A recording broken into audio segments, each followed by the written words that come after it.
The argument represented with a heavy dose of opinion. We're on a mission here to make a difference. And the GB News family really is here for you, and whatever time of day you can watch or listen. Britain's watching. Britain's watching. We're proud to be GB News. The People's Channel. Britain's news channel. Monday to Thursday, 9 p.m. till 11 p.m. Join me, Dan Wootton. I'll bring you the sharpest takes and hottest debates. Do you not believe in prison? I don't believe in prisons. I'm completely Right. stunned. I guarantee you there'll be no spin, no bias, no censorship, I actually was personally quite offended by it. and no reason to go to bed. So I guess they've always been quite woke. That's Dan Wootton tonight on TV, radio and online, Monday to Thursday from 9 p.m. till 11 p.m. on GB News, the People's Channel, Britain's news channel. You've probably seen politicians interviewed 1,000 times, but we do it differently. We find out who they really are, we don't shout, we chat, and hopefully we bring a bit of light, not just heat. Did you know Kate Moss? Apparently. Do you have a pair of jeans or a pair of jeans? No, of course I don't. What would I do with them? My friends are like, oh my God, what's she doing now? Join me every Sunday at 6 for Gloria Meets, only on GB News, the People's Channel, Britain's news channel. Weeknights on GB News from 6 p.m. You'll always get drama, Please stop, Michelle. I know, yeah. Please stop. Should I just shut up? romance, You like me, I like you. There you go. There you are. Well, don't tell anybody. adventure, Etc. That's the whole point. and action. Sergeant would read my superstar panel that are already at it. They're fighting. It's going to be quite a show. Only on GB News. Britain's watching. In a world of dull and predictable radio and TV shows, Oh, hi. On Mark Dolan tonight, we've got big guests. We drill into the big stories of the day. The show adds up to a brilliant listening and viewing experience. Mark Dolan Tonight is the most entertaining current affairs show ever, and that's a fact. That's Mark Dolan Tonight, Fridays from 8, Saturday and Sunday from 9. Only on GB News, the People's Channel, Britain's news channel. My name's Rachel Ayres and welcome to your latest GB News weather forecast brought to you by the Met Office. So we have already seen some showers through this morning and that's not going to change much as we go through the rest of this afternoon. And this is all due to this area of low pressure that's out to the west of the UK, bringing these occluded fronts across the UK. And these are a focus for some heavy showers and thunderstorms. So we'll continue to see thunderstorms and heavy showers across Northern Ireland, as well as Wales and southwest England through this evening. We will also see some heavier showers pushing into southeast England into the early hours of Sunday. It'll be quite a cloudy night though as well, with some low cloud, especially down North Sea coasts. And this will mean it's going to be another warm and humid night, though a little cooler than the night just gone. So as we go into the start of Sunday, and those showers are going to push northeastwards throughout the morning, but we will see further heavy showers and thunderstorms popping up through Sunday morning. So we do have a couple of weather warnings in force for this across England, Wales and Northern Ireland. Temperature-wise though, tomorrow it'll be another warm day with temperatures getting into the low to mid-20s. But as we go into Sunday afternoon, we see this area of heavy showers and thunderstorms pushing up from the near continent. And this could bring thunderstorms to anyone within that yellow warning area across England and Wales, bringing some heavy rain, which could bring some localised flooding and disruption, as well as frequent lightning and hail. So do check the weather forecast if you're out Sunday evening. It will be quite a warm and muggy night, though, once again as we go into Monday morning with all that cloud and rain around. And that will push northwards through Monday, so quite a wet start across Scotland, drier elsewhere, with plenty of sunshine around to start the new week. But that unsettled weather not going too far. Those showers may become a little bit more muted as we head towards midweek and remaining warm throughout.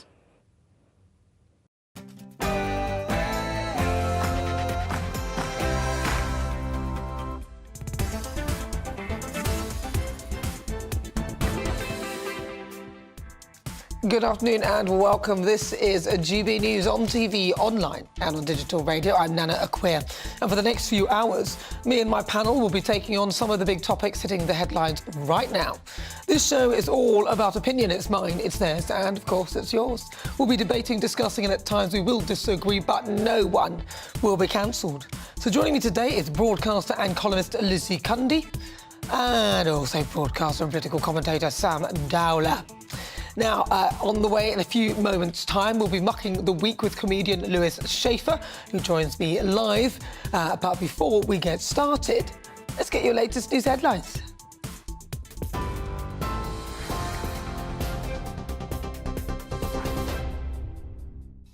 Hello, good afternoon from the GB Newsroom. I'm Tamsin Roberts. It's 1 minute past 3. The King has celebrated his official birthday with the nation during his first Trooping the Colour ceremony as monarch.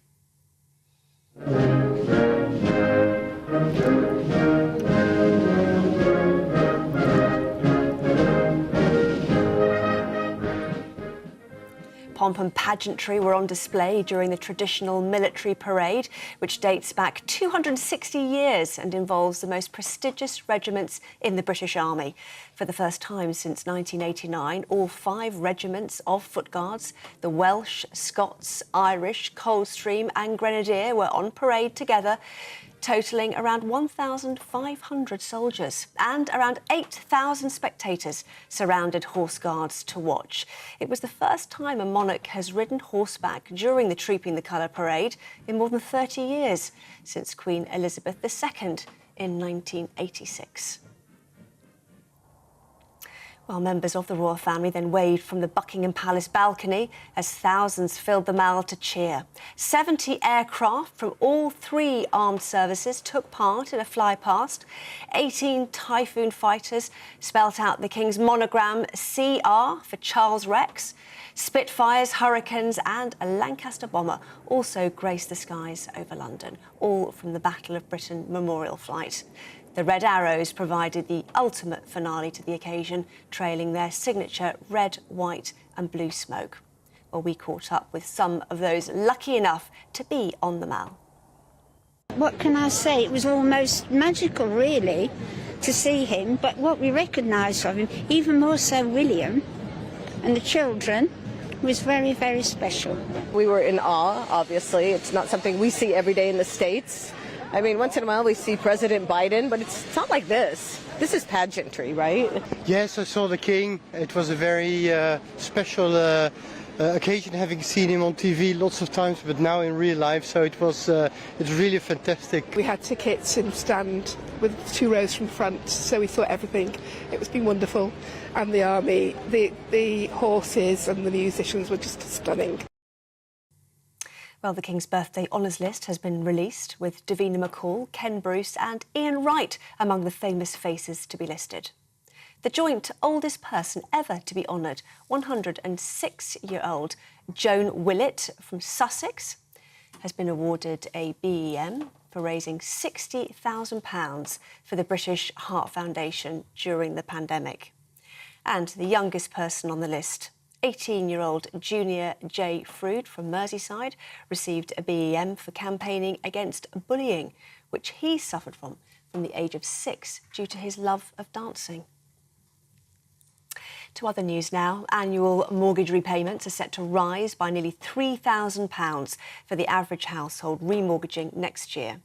That's according to the think tank Resolution Foundation, who says as the UK's mortgage crunch deepens, total annual mortgage repayments could rise by £15.8 billion by 2026. The man charged with the murders of the 3 victims of Nottingham's knife attacks has been remanded in custody. 31-year-old Valdo Kalakani is accused of killing Barnaby Webber, Grace O'Malley Kumar and Ian Coates on Tuesday. He's also accused of 3 counts of attempted murder after 3 other people were injured when they were hit by a van that morning. GB News national reporter Ellie Costello was at Nottingham Magistrates Court. Valdo Kalakani appeared in the dock at about 10 a.m. at Nottingham Magistrates Court wearing a grey T-shirt and grey jogging bottoms and spoke only to confirm his date of birth and to confirm the fact that he was of no fixed address. He didn't need to enter a plea to any of the charges, and he showed little to no emotion when those charges were read to him. Valdo Kalakani has now been remanded into custody and he will appear at Nottingham Crown Court on Tuesday, the 20th of June. 4 people from the same family have been found dead in a flat in West London. A 3-year-old boy, an 11-year-old girl and a man and a woman in their 30s were found in the house on Staines Road in Hounslow yesterday afternoon. The Met Police says it's not seeking anyone else in connection with the incident. A man with a neurological condition has climbed the highest mountain in Wales to raise awareness of the disease. I made it to the top of Snowdon, and whatever you do, never give up. Ben Spencer lives with a progressive degenerative form of ataxia. It affects his speech, balance, coordination and swallowing. The 49-year-old said he was elated and emotional to have made it to the summit of Mount Snowdon and back down again in 16.5 hours. He used a combination of a wheelchair, rollator and adapted walking sticks. Absolutely fantastic. Well done to you. Well, this is GB News. More from me shortly now, though. It's over to Nana.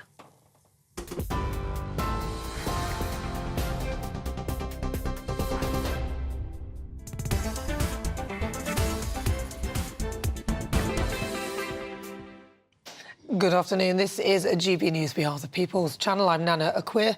It's fast approaching 8 minutes after 3 o'clock. And it's now time to mark the week. And this week, of course, the Kangaroo Court found Boris Johnson guilty of misleading the House. I mean, this was a given, seeing as they all practically told us that this would be the verdict before they even started the proceedings. I mean, what a joke. They were even talking about silencing MPs who dare to call them out for being a Kangaroo Court. How Harriet Harman, a.k.a. Skippy, head kangaroo, had the nerve to claim any level of impartiality is beyond me. Unfortunately for the Privileges Committee members, it would seem that they too are not whiter than white. I mean, I think you can still say that. As evidence is emerging that Bernard Jenkins may well have broken the rules and attended a lockdown party for his wife. He so far hasn't denied it either. And I notice that the established media don't appear to want to take up this story. I mean, they've got their man, Boris, who's announced that he's writing for the Daily Mail, like me. His first piece was out yesterday, and it was all about how weight loss pills didn't work for him. Even that they're attacking him for. I mean, what is the point? Most sensible people have moved on and aren't bothered. Even Boris has moved on. I mean, haven't they got better things to do, like sorting out the mess that this country is in at the moment? They're like playground bullies. It's pathetic. And the ITV saga, that rumbles on. Chief Executive Dame Carolyn McCall and Managing Director Kevin Ligo were grilled this week at a 2-hour parliamentary committee meeting about the toxic culture at ITV. All of that after the whole Philip Schofield debacle. I was pleased to say I got to announce that on air with the fabulous Louis Sheffield. He'll be joining me in a moment. Now, the pair were in hot water yesterday when this question was asked by SNP's John Nicholson. I just asked one final question. Can you confirm that daytime production staff at This Morning referred to their audience in production meetings as Tower Block Tracies? As what, sorry? Tower Block Tracies. I've never heard that phrase. I have never heard that. A number of people have told me that. I've never heard that. Seems I don't even truly quite know dismissive. If an idea is regarded as too highbrow, I'm told people say, would that really appeal to the Tower Block Tracies? I agree. Never heard that. It's a horrible thing to say. Yeah. A horrible thing to say. It's not what ITV would be looking at as a target audience, right? We wouldn't describe our target audience in that way. And I know that, I do know one thing, which is that the daytime team on every show really cares about the audience. So that's surprising. Really? So it appears that ITV's This Morning were demeaning its audience by categorising them as Tower Block Tracies. Nice. This was, of course, vehemently denied, as you saw, by Carolyn and Kevin. But it hasn't gone down well with the viewers. Hardly surprising. Figures have halved since this all began. They're fleeing in their droves. I can't wait to see the back of that ailing fake show full of insipid false smiles. Reminds me of a cake that I had yesterday. It was so sweet and sicky I couldn't finish it. More good news, Meghan Markle has been dumped. No, not by Harry, but by Spotify. Remember her Archetypes podcast? My favourite bit was when Mariah Carey called her out for being a diva, which she clearly is. It was apparently a mutual dumping, this whole incident. Yeah, Right. And if she would, as if she would say no to the money. As far as I can see, she sold everyone down the river. But unfortunately, she didn't understand that when you become royal, becoming a reality TV star is a major step down. I mean, it's looking equally as gloomy for Harry, whose book Spare was a case of TMI, too much information. No, not the bit about the frostbitten manhood and 8-hour cream, although that was bad. I mean, the bit about the drugs, which could see him thrown out of the States. And what with King Charles not bothered to meet him and Meghan Markle being somewhat elusive, it looks to me like there's trouble in paradise. Meanwhile, back here, we're celebrating King Charles's official birthday with the Trooping of the Colour, and it doesn't get much bigger than that, Meghan. Look at what you've thrown away. Speaking of which, Dylan Mulvaney could join in and give lessons on how to sink a brand and throw away billions off of share prices. Anheuser-Busch found out to their cost. The trailblazer of a brand, Bud Light, is no longer the leading beer. It was knocked off the top spot after it spent decades there, so incensed with their customers. A lesson to other brands who wish to shove their gender ideology down our throats. We're not buying it. It's been a mucky old week.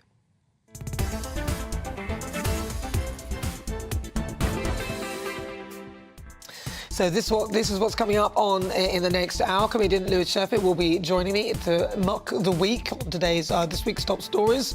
On the way, it's climate control. The United Nations have said that oil, gas and coal representatives will now have to announce which industries they're linked to during future climate conferences.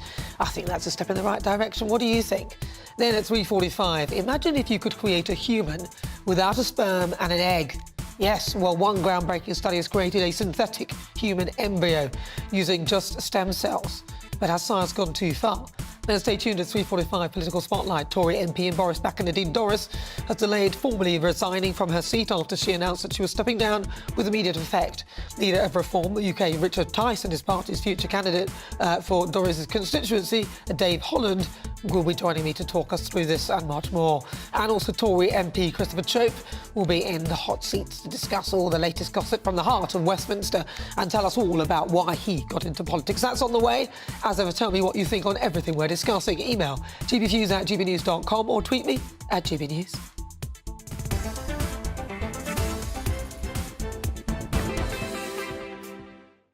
Right now it's time to muck the week, and joining me to do that is stand-up comedian Lewis Schaefer. Lewis Schaefer, how you doing? Hello, Nana. I'm doing beautiful. Every time I'm with you, I'm doing amazing. You are, aren't you, lad? People are beginning to talk about us. Are they? I think they are. What do they say? Well, whatever I tell them, what's happening. Just a lot. I get up. So it's been a bit of a busy week for poor Boris. I mean, they just won't leave the man alone, surely. Well, you know what? They have to pick on somebody because they're all in on it. They've made him a scapegoat, and I think he's a perfect scapegoat because he's so big. The fact is that they're all bad. They're all in on it. Take the whatchamacallit, the Partygate stuff. Oh, yeah. They all knew. Oh, yeah. Everybody knew. Everybody knew. And if they're at a party and there are hundreds of people at this party or these parties and not one person said, hey, wait a second, we're going to die of the COVID, maybe they didn't think they were going to die from the COVID. But the whole idea of it was that you had a support bubble. You're in your bubble, so the people in your work and so on and so forth, you're all in the same bubble. And the objective was not to spread the virus onto people outside, everybody in the same bubble. So if you were doing something in your work environment, even I thought that was in the rules. I'm not making the rules, but I thought that was. So now they're going on and on about this nonsense. It's like, oh, just move on. Yeah, I don't think so. I don't think it was that way. I think people were told to keep a social distance, and there were people maybe in the bubble, but it wasn't that big a bubble. My bubble got bigger. It got bigger, but you're not having dozens of people at these parties. Yeah, but they're at work. It doesn't matter. They're going home. It's like that guy Neil Ferguson, that man Neil Ferguson who created have you heard of the Ferguson syndrome? No. Where just because the more education and the more credentials you have, the more of an idiot you are. Have you heard of the Ferguson syndrome? Let me tell you something. Let me tell you something. I don't like this Boris Johnson. I don't care one way or the other. I don't live in this country. I live in this country, but I'm not of this country. You want to decide who you want to have. But the fact is, everybody knew that the COVID thing wasn't as dangerous as they said it was. They all knew. Everyone in that room knew. Half the people by this time at this point knew. I don't know. I don't know. I didn't know. I just went along with whatever it was. I listened to the rules because I thought, they're going to, we'll just go along with it. There's no real, it wasn't any real harm to me. I was still working. I was still doing my thing. Yeah. So I just went along with it because also if it did go the wrong way, which we're lucky it didn't, then we would be looking at something far worse. So for me, I thought it's better to be overcautious than undercautious. And a lot of people thought that's it. That's all it was. We didn't get the information on this. Maybe I shouldn't say this. Say what you got to say. I think the whole thing was a lie. COVID was a lie no, from but start to finish. Millions of people died, though. A lot of people died. So it's all very well you saying that. But this is my last time on the show. If you have a relative who died of COVID, you wouldn't be saying that. But did they die of COVID? Well, or did they die of medical malpractice by put on ventilators unnecessarily in hospitals? Were they given excess drugs unnecessarily? Were they denied the love of their family? But these are all questions that you're asking. But at the end of the day, what was happening is they were trying to save lives. And some people did well on ventilators, other people didn't do well. It was a whole situation that we'd never been in. So they did their best. So to be honest, some people didn't get to the ventilator, didn't get to any of those things, and they still died of COVID. So I just think that there you're sort of touching on something that, it's not... COVID wasn't just a cold. I mean, remember, it was a multi-organ situation with cytokine storms and things like that, which were deadly to some people and not others. And I think, you can't call that. I can, and I'm going to call it. I'm going to call it. And I think I'm going to call it. And every single day that we live, the people are beginning to see that it was all... No, but it got milder and milder and milder, so the disease got weaker. Anyway, let's move on. Yeah. What about... Sorry about that. Was that too much? Was that too much? No, we got so much more to talk about. But I just want the people to know that that there are people out there from day one who did not believe in the COVID narrative. But there are people and more don't believe in it now. No, but there are people who did believe in it, and I believed in it. And actually, what happened with the virus is it actually got weaker and weaker and weaker. So that's why we can talk about it now and say, it wasn't that bad. But equally, it could have gone the other way, and we wouldn't be speaking like this, and lots of us wouldn't be here. You know what? Just because you say that, Nana, doesn't make it true. Well, same to you. Same to you. Right, now let's move on, because we've got loads. Is this our first fight? Is this our first fight? We're going to have a fight, scrap on it. No, because we've got to move on, because I want to talk about the other stuff as well. So there's also, obviously, the story with regard to... Should we go Harry and Meghan, or should we go ITV? I hope so. Let's go Harry and Meghan. Let's talk about them. Because there's this Spotify, it's 20 million that she was supposedly, or they were given for podcasts. Obviously, she's not a talented presenter at all, so it sort of went... Well, it went wrong, didn't it? It wasn't very good. It wasn't that it wasn't very good. They violated the basic rule of podcasting, which people didn't really know what there was, which is content. It's like you have to be on the air all the time. They made 12 episodes. 12. It's not enough. You got Russell Brand. He's making like 15 a day, and all these different people. Ben Shapiro. They just pump out. And it's not like a TV show where there was like 5 channels. They were on once a week. You could do it once a week. She was lazy. But she didn't... She didn't do the work. The work is she should have done... If she had done 50, 100, 200 episodes, by this point, she could have been a podcaster and not just a celebrity who went into podcasting. Now, what about ITV? Because they've been in a bit of shock, haven't they? Well, like everything, I don't... This is my greatest strength as a person. We'll be the judge of that. And my greatest drawback is I don't believe anything. It sounds like a lie. It sounds like something that's so facile that... What is ITV, the Tower Box Tracy's? Is that it sounds like something that they might say. They probably didn't say it. They might have said that. They might have said it, and that's why people believed it, because they could see... And this is the problem that we live in. It's a class issue. And this country is trying to focus on race, and it's not race, it's class. And the people of the working classes, I don't know, call them whatever you call the classes, they're sick to death of being patronized by these people, this London elite. But not just the London elite, this is the Switzerland elite. This is the elite. This is the 1/10 of 1% who's controlling the lives. And they're just fed up with it. That's why I don't think it's true. I don't think they called anybody. I think they might have done. And because I've worked in companies where they kind of categorise brands. Very, very quickly, because we're running out of time. We've got about 30 seconds. Dylan Mulvaney sinking a brand, Bud Light. Well, Bud Light was sinking already. I'm old enough to remember. I'm an American, and I remember when Bud Light came out. It wasn't a working class beer. It wasn't the man's blue collar beer. It was a girly beer because it was a light beer. It was like telling a man to drink a light beer. It was like just so... I can't even use the words to describe what it was. Don't. But over time, it became a... And anyway, it was on the way out because nobody wants to associate them with a beer for the a working class beer. They want an aspirational. They want to drink the top. So it's not Dylan Mulvaney's fault. It isn't. At it all. was just. It was like a Hail Mary. This is what they say in football. It was just. Let's try to save this thing by doing something bold. It would have gone down anyway. I think that's an interesting point. Well, Lewis, thank you very much for talking to me. When are you back? You on Headliners? I'm on Headliners tomorrow, Sunday. Tomorrow. And even if I'm not on tonight, watch Headliners. There's 3 amazing comedians, and they say different things than you won't hear, and they're really it's a brilliant TV show. Louis Sheffer, thank you so much. Thank you. Thank you for mucking the week with you. It's been a mucky week. I loved arguing with you. Well, you're with me. I'm Nana Akua. I love arguing. This is GBNews on TV, online, and on digital radio. Still to come. Imagine if you could create a human without a sperm and an egg. Or you'd still, would you need a womb? Well, none of us would be relevant, but a man certainly could carry a baby. Maybe a man could carry it and he could get the experience. And do a better job. Well, would see about that. Well, one groundbreaking study has created synthetic human embryos using just stem cells. But what do you think? Has science gone too far? Before that, it's climate control. I'll be asking, should the UN expose fossil fuel lobbyists as climate conferences? All that on the way. Hello, my name's Rachel Ayres and welcome to your latest GB News weather forecast brought to you by the Met Office. So we have already seen some showers through this morning and that's not going to change much as we go through the rest of this afternoon. And this is all due to this area of low pressure that's out to the west of the UK, bringing these occluded fronts across the UK. And these are a focus for some heavy showers and thunderstorms. So we'll continue to see thunderstorms and heavy showers across Northern Ireland, as well as Wales and southwest England through this evening.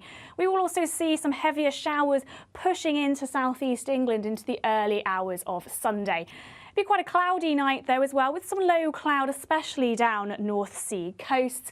And this will mean it's going to be another warm and humid night, though a little cooler than the night just gone.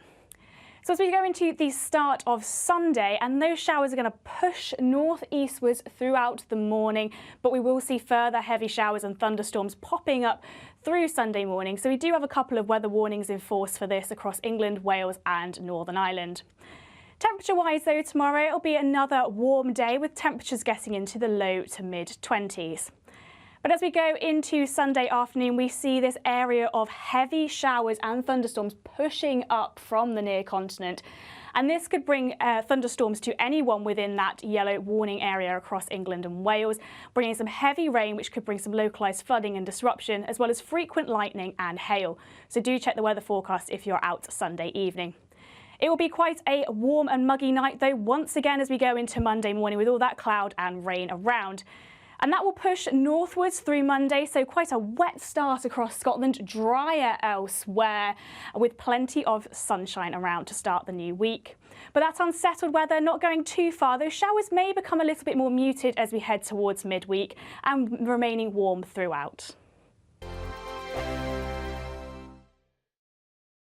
First and foremost, I am a GB News fan, and I was before I was working here. Just love the fact that we're asking the questions that a lot of establishment media won't ask. With a bit of a twist, we not only want to inform you, but we want to keep you entertained. It's worth the drive because you get in and the team's all ready and waiting, they're itching to go, and it's a proper little family. GB News is the people's channel. It's the audience that makes the programme sing. We're giving our viewers and our listeners a voice. I see the thousands of your letters, tweets, emails, you name it, coming in. Britain is broken.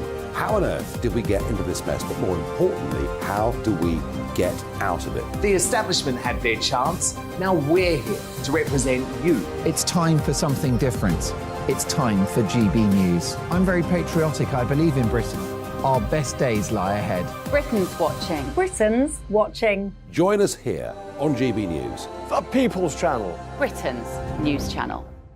I'm Andrew Doyle. Join me at 7 o'clock every Sunday night for Free Speech Nation, the show where I tackle the week's biggest stories in politics and current affairs with the help of my 2 comedian panellists and a variety of special guests. Free Speech Nation, Sunday nights from 7 on GB News, the People's Channel, Britain's news channel. Nightmare commute?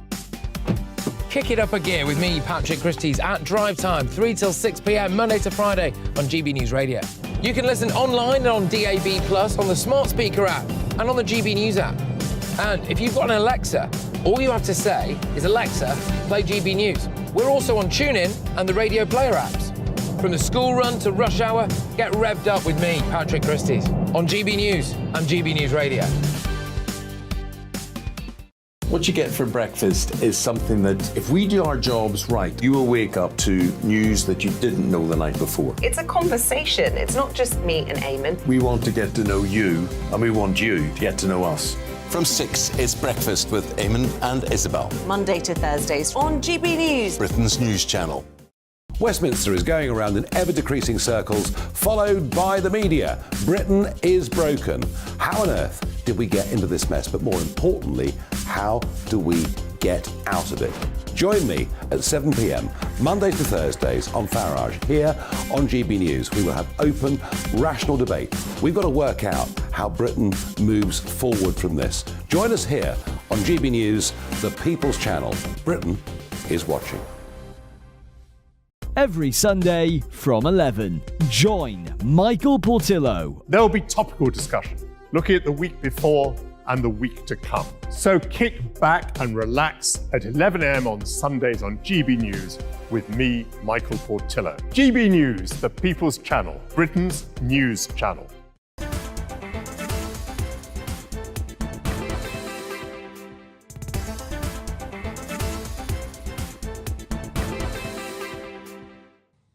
Good afternoon. If you just joined me, welcome on board. It's coming up to 27 minutes after 3 o'clock. This is GB News. We are the People's Channel. I'm Nana Akua. Now, before the break, we were poking fun at some of this week's top stories in Mark the Week. Let's see what you've been saying. Tony says, hey, Nana, what's wrong with those people having a drink together? Would it have still been called a party if they were drinking water or a soft drink? Well, I don't think Boris even had the cake. Jean says, I'm with you, Nana. No one knew about COVID, so we all did our best. Exactly. I'm sick and tired of these people that go, oh, well, it wasn't that bad. You know, it's hindsight. Hindsight, yes, they got lucky. Ross says, calling their viewers tower block traces is absolutely patronising. Shame on ITV. Yeah, I don't believe for a minute that they didn't do that. I think they did. But anyway, stay tuned. We've got loads more. Coming up now, it's climate control. The UN has said that oil, gas and coal representatives will now have to announce which industries they are actually linked to during future climate conferences. Obviously, they should be doing that anyway.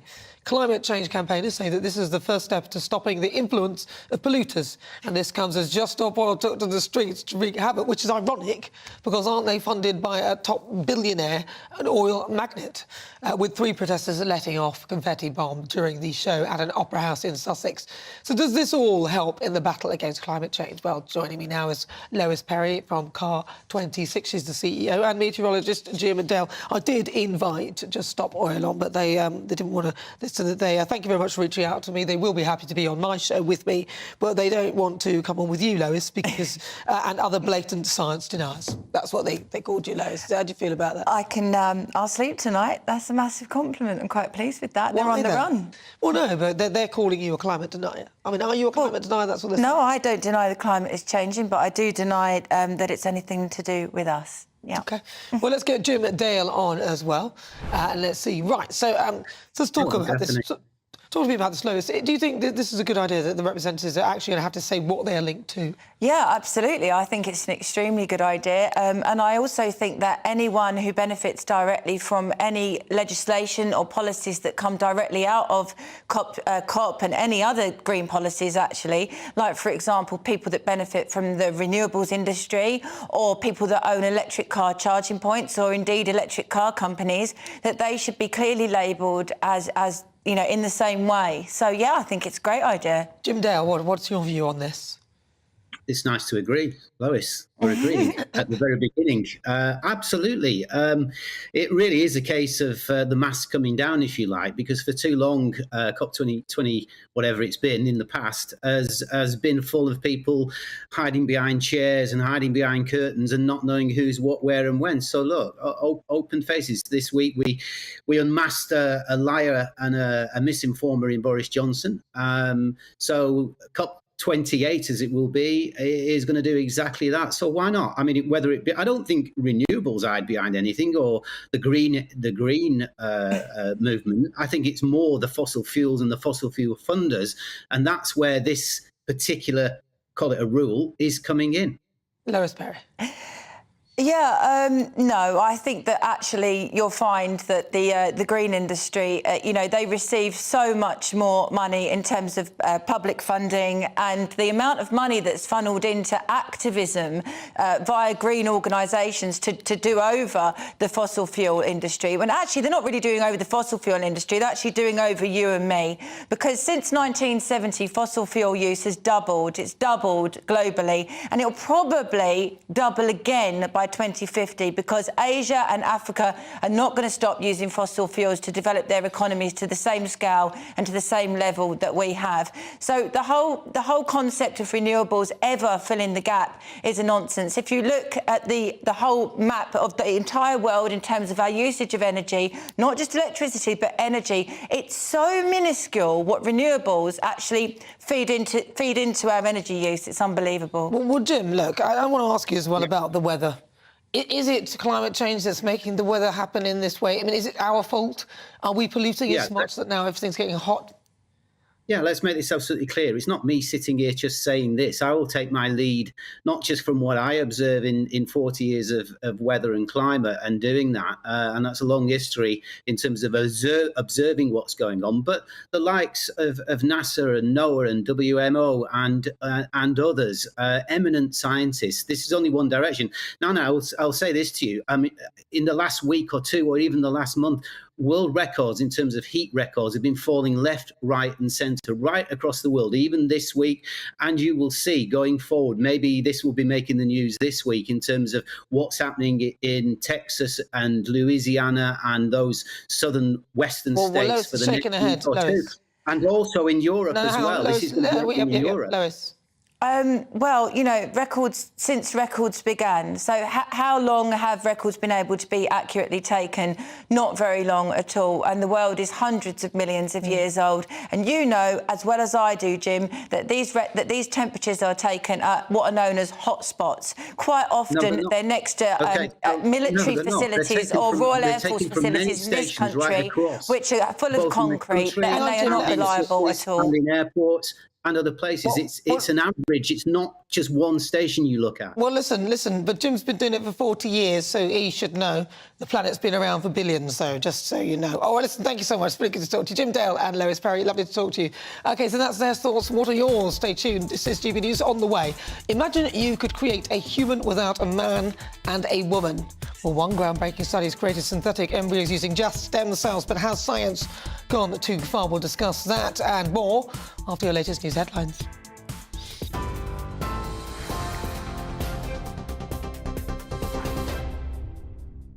Hello, good afternoon from the GB newsroom. It's 3:33. Here are the headlines.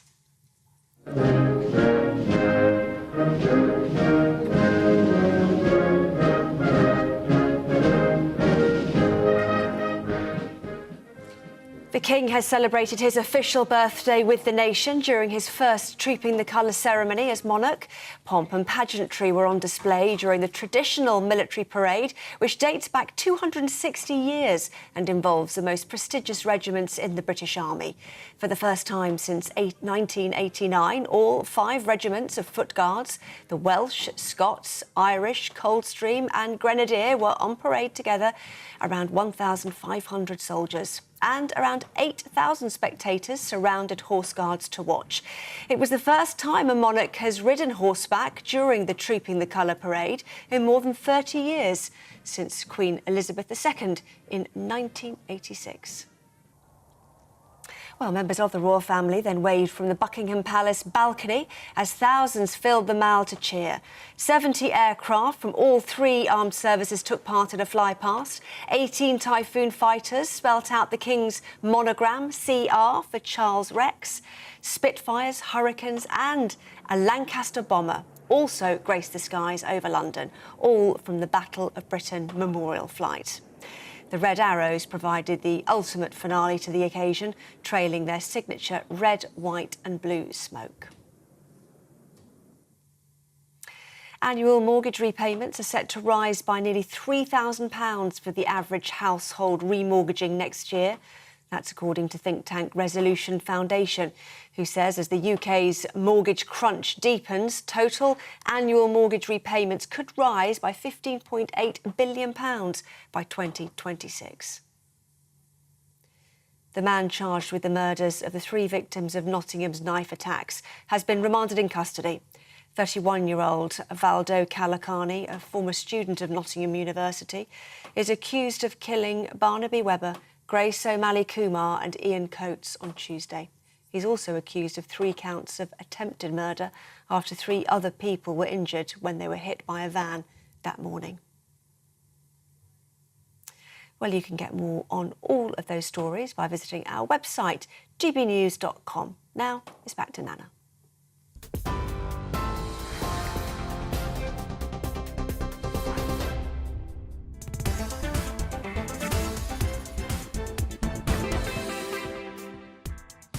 Thank you so much. Right, still to come, it's political spotlight. Leader of Reform UK, Richard Tice, and his party's future candidate for Nadine Dorris's constituency, Dave Holland, will be joining me to talk about Partygate and the fallout and much more.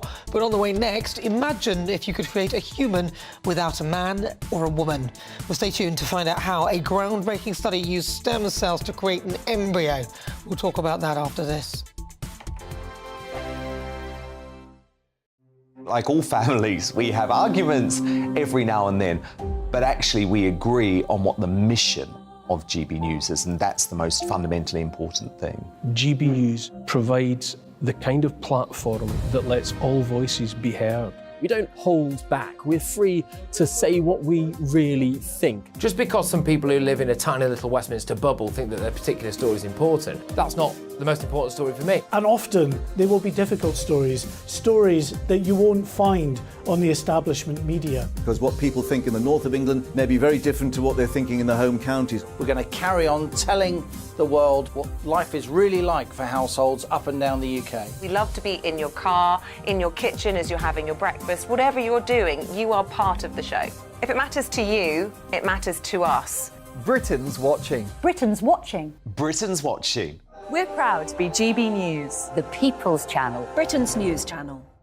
Join me, Patrick Christie's Monday to Friday, 3 till 6. We tackle the day's news agenda like you've never seen before. It's high tempo, high octane, the most controversial topics and the best guests. You will not be able to take your eyes and ears off it. I'm not afraid to ask the questions that you really want answered. 3 till 6 p.m, Monday to Friday on GB News, the People's Channel, Britain's news channel. Join me, Camilla Tominey, on Sunday mornings from 9:30, taking the politicians to task and breaking out of SW1 to see how their decisions are affecting you across the UK. Bursting the Westminster bubble every Sunday morning, only on GB News, the People's Channel. Britain's watching. Join us every night on GB News at 11 p.m. for Headliners, which is 3 top comedians going through the next day's news stories, which is exactly what you need, because when the establishment has gone crazy, you need some craziness to make sense of it. So join us 11 p.m. every night on GB News, the People's Channel, Britain's news channel. Hi, I'm Dan Wootton. You can watch me live on GB News Monday to Thursday from 9 p.m. And did you know that you can also watch and listen live on our website, gbnews.com.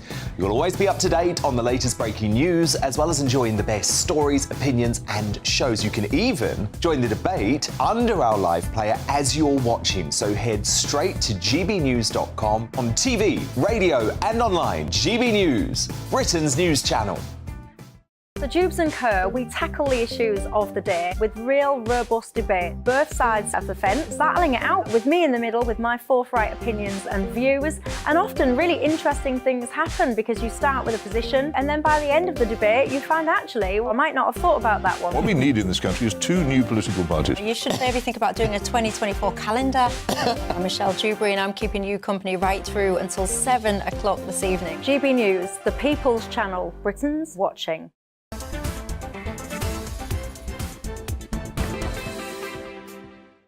Welcome back. This is GB News. We are the People's Channel. I'm Nana Akua. Welcome on board. If you just tuned in, it's just coming up to 39 minutes after 3 o'clock. Now, imagine if you could create a human without a man or a woman. More likely, do you think that, does that sound realistic? Well, scientists at the University of Cambridge and the California Institute of Technology have managed to create embryos by solely using stem cells, bypassing the need for an egg or a sperm. Now, currently, these structures don't actually have a beating heart or a brain, but they do actually have the capacity to form the placenta and an embryo. But the study also raises ethical and legal problems. Could this new breakthrough be the future for procreation? And what issues does it bring up? Well, to discuss that, I'm joined by Dr. Gavin Ashenden, Associate Editor of the Catholic Herald and former Anglican Bishop, and also David Lloyd, an NHS GP. Right, so I'm going to start with you, David. So can you talk me through this a bit and give us a bit more detail about how this works? Well, I'll try. They're not. Can I correct you on the embryo bit? I think we're talking about something much earlier than that. We're talking about something called a blastula, which is basically just several layers of cells. And I think the research that's broken through is that rather than creating just a few cells in one layer, they managed to produce a few cells in several layers. The research has been done in mice as well as in human cells. So we know that these particular blastulae cannot go on and produce embryos and thus human beings. So we're at a much earlier stage than people thinking that from this research necessarily we can go on and produce a human embryo and then a human being without fertilization. What it does do, though, is give us enormous insights into the way that cells interact with each other and form the structures that we know form human beings. And from that, we can understand what goes wrong. Many of the things that we have to deal with as doctors, like cancer and infections, are due to the way that cells move and interrelate with each other within the body. And so this really fundamental research is fantastically useful and is a great breakthrough, but it doesn't mean that we're going to have artificial human beings. But doesn't it feel like the start of something? I mean, Gavin, what do you think? It sounds like they're meddling in a place that could have some serious ethical side effects. I mean, what do you think? What are your thoughts? Well, first of all, David's right. This is about discovering why things die rather than being able to make them live. We're a very, very long way away from that. But let's imagine that we were closer than we actually are. It still raises the ethical questions you're talking about. And the difficulty we have is even agreeing on how we manage ethics. The politicians are the scientists are saying we need politicians to pass laws to catch up with what we're beginning to be able to do. And they're quite right. They don't want to be outside the law, and they want to be working within an ethical framework everyone agrees upon. But the problem is politicians are going to decide what those laws are. And at the moment, we have the politicians who can't even agree on what a woman is. They can't preference biology over science. So we have two problems. One is we don't live in a climate where people can actually do ethics politically. But secondly, even if the politicians were braver and cleverer than the ones we've got, we're going to find it very difficult to agree on a common ethical framework across the scientific community, because we're no longer a Judeo-Christian society. We're also a humanistic society. And so the problem, but Christians have always said the great ethical difficulty that human beings have is the one that goes back to Genesis, which says just because you can do something, can you live with the consequences of your choices? And that's what we're facing at the moment, trying to find a worldview that allows us to live with the consequences of our cleverness, which so far we're not very good at. Well, what would be the point of this, Doctor? I mean, OK, so we can fuse the egg and we can create an embryo with stem cells. What would the point of that be? Would it be something that eventually you could have to maybe harvest organs to help people? I mean, is that do you think that's where it's going? What's the point of this particular angle? Well, as I said, I think this is very fundamental research. So we're really looking at the mechanisms by which individual cells move and link up with each other. And that is absolutely vital to understanding all those issues. You're absolutely right. Wouldn't it be great if we could grow kidneys to replace those that are diseased? This sort of fundamental research is certainly going to add to our knowledge. And I'm going to be terribly bad here, but suggest that we are the good guys in this country, in the United States, and we do have very strict laws about how embryos are used and everything. At the moment, scientists have to destroy embryos after 14 days in existence, and that's to absolutely be sure about the ethics of all this. But I promise you that in certain parts of the world, those guidelines are being ignored, and the research is going ahead, and maybe horrible things are happening. So we really do need to keep this sort of research and this sort of thing going in this country so that we can do good things. I'm sure you remember those twins that were born in China a few years ago, where the genes were actually edited to edit out the HIV susceptibility. That scientist was subsequently discovered and sent to prison and banned from all research. But that was going on in China a few years ago. So we must watch out for other countries, other bad people doing bad research. And so we need to adjust the ethical framework so that we're producing good research with good results in this country. Well, listen, we're running out of time. I could talk to you about this for ages, but I have to move on. Dr. Kevin Ashenden, thank you very much. And also Dr. David Lloyd, good to talk to you both. Thank you so much. Well, what are your thoughts on that? Do you think that poses ethical questions? Do you think that it's acceptable for us to be going in that direction? Keep your thoughts coming, gbviews@gbnews.com. But now let's move on to this. Next up, it's time for my political spotlight. And on there, my political guest, Tory MP, Sir Christopher Chope. Christopher was first elected in 1983. Where he became an MP for the constituency of Southampton Itchen. Since then, he has been a powerhouse in politics, being a figurehead during the premiership of Margaret Thatcher. He was also awarded a Knight Bachelor for his dedication to political and public service. And outside of politics, Christopher is a happily married man and a father of two. So let's welcome on board Christopher Chope, Conservative MP for Christchurch and East Dorset. Christopher, thank you so much for joining me. So, Christopher, I wanted to talk to you. Thank you for asking me.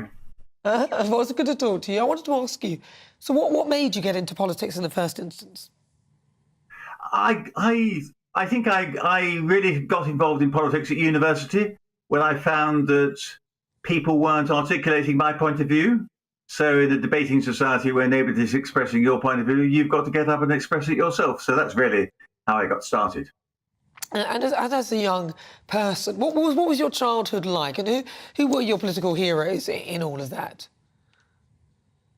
Well, I don't think I was politically aware, really, much until about, funny enough, we were in Budapest the last month, because my best friend at school, when I was about 10, was his father was in the British Embassy in Budapest at the time of the Hungarian uprising. And so we were getting a running commentary from him about what was happening. And I think that was the first time I became politically aware.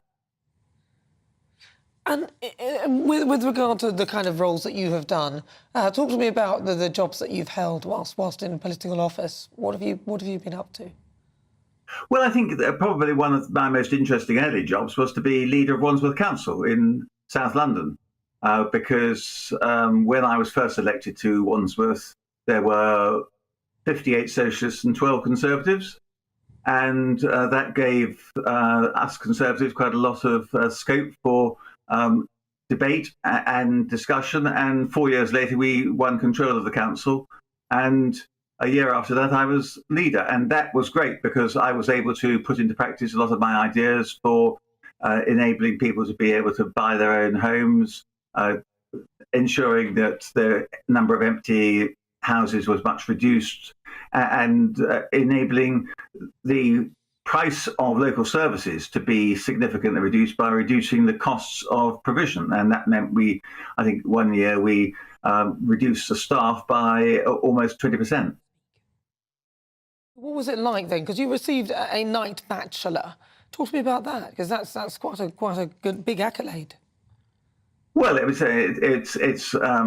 something which obviously my wife and family were delighted at, as was I, and we had a fabulous day at Windsor Castle with Her Late Majesty, and it's one of those occasions one will never forget.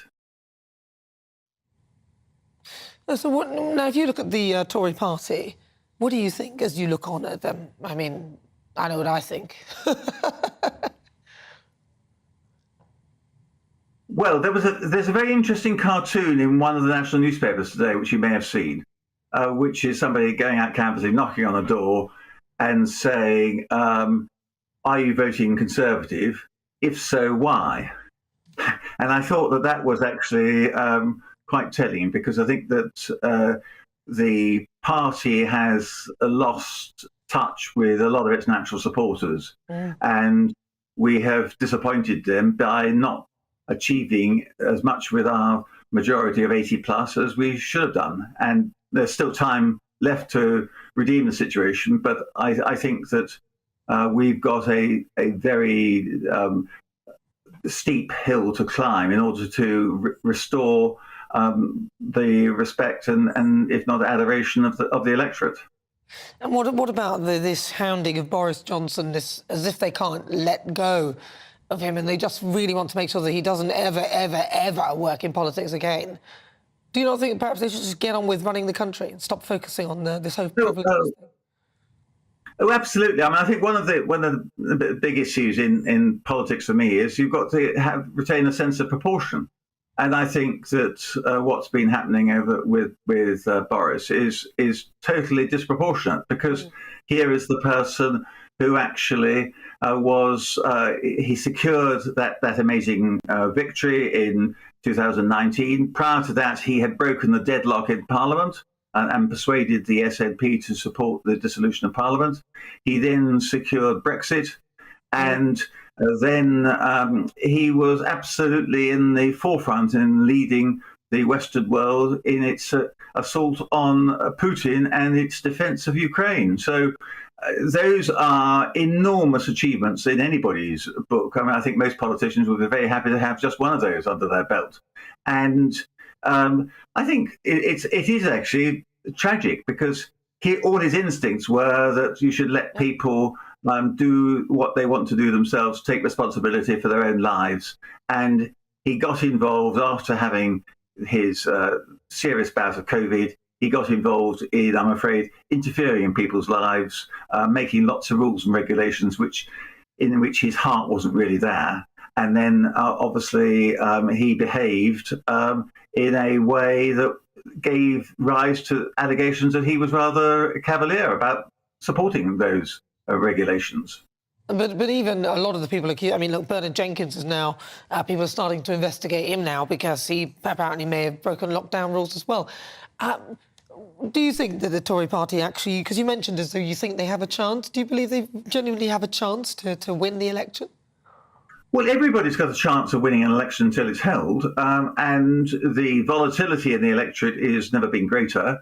And I don't think we've got a situation where, although people may have fallen out of love with the Conservative Party, I don't think they've fallen in love with the Labour Party and Keir Starmer at all, which means that there's still room to win those people back. And that's what I'm trying to do, and I know my colleagues are trying to as well. Well, listen, Christopher Chope, thank you so much for joining me. It's always good to talk to you. Good to hear all about you. That, of course, is Christopher Chope. He's a Tory party minister. He's an MP, and he's an absolutely brilliant person to speak to. Thank you so much, Christopher. Lovely to talk to you. Thanks, he was my political spotlight. But we're going to carry on with that, because I've got discussing former Cabinet Minister Nadine Dorries. Now, she's delayed handing in her resignation after claiming that she would stand down with immediate effect as the MP for Mid-Bedfordshire. And according to reports, the Tory MP is keen to find out why she wasn't awarded a peerage after Johnson put her on his honours list. Downing Street have expressed frustration at her delay in formally resigning, as it could prolong when the 3 upcoming by-elections are held. Leader of Reform UK, Richard Tice, a future candidate for Dorries' constituency, join me now to discuss this and more. Dave Holland and Leader of Reform, Richard Tice. So let's... wow. So Nadine Dorries will... Good afternoon. Nadine Dorries will potentially step down. This could potentially be your opportunity. I don't see anybody... I mean, you're the only alternative, really, if you don't want the Labour Party. You're absolutely right, Nana. This is a huge opportunity. We're not clear when this by-election will be, but we are out campaigning. I'm here with the brilliant candidate, Dave Holland. We're one of only 2 parties who actually announced their candidate. And people are steaming mad at the civil war in the Conservative Party, steaming mad at the state of the country. People feel worse off. It's not safe on the streets. And we know that immigration has completely lost control of this. So people want something new. They're looking for a new home that's actually going to will actually do what it promises. And that, of course, is Reform UK. And Dave, what are you hearing on the door? But you say that, but a lot of obviously you are not tried and tested. You're kind of new to the playground. A lot of people are focusing on the Labour Party now because Keir Starmer seems to have held his own. I know he's not able to talk about what a woman is, which is unforgivable. But right now, Keir Starmer is pressing ahead in the polls, and people are liking what he's saying. And you're saying he's not pressing ahead in this constituency. That is for sure. Dave, tell Nana what you're hearing on the doorstep. On the doorstep. I'm hearing a picture of anger, frustration, political homelessness. People who used to have a political home and a loyalty who seem to have discarded that, and we are getting a very positive response everywhere we go. It's interesting, isn't it? Because I think part of this is the sort of electoral system that we have that doesn't facilitate smaller parties and other people to come in and give their views, and we're stuck with this two-party race. But do you not think that all that Reform will ultimately do is chip away at a potential Conservative win? And actually the ideals of the Conservative Party are probably, when they're being Conservative, closer to the ideas of Reform than the Labour Party? But the world's moved on, Nana. The Conservative Party are not Conservative. They're com-socialists. They believe in high taxes, high nanny state regulation, low growth, and they believe in open borders. So they're just like the Labour Party, and that's why people are saying, I'm done with the two main parties. What else is there? People are looking around, they're learning about Reform, they like what they hear, they like what they read, and that's why people are saying, we've got to send a message to Westminster, it's time for change, it's time for Reform, it's time for something different. That's what we're hearing loud and clear here in Mid-Beds and up and down the country. Well, I think the other parties may well introduce their candidates once Nadine Dorris actually steps down. Listen, Dave Holland and also Richard Tice, really good to talk to you. They are from Reform UK. This is GB News, but live on TV, online and on digital radio. I'm Nana Akua. Stay tuned, loads more still to come in the next hour.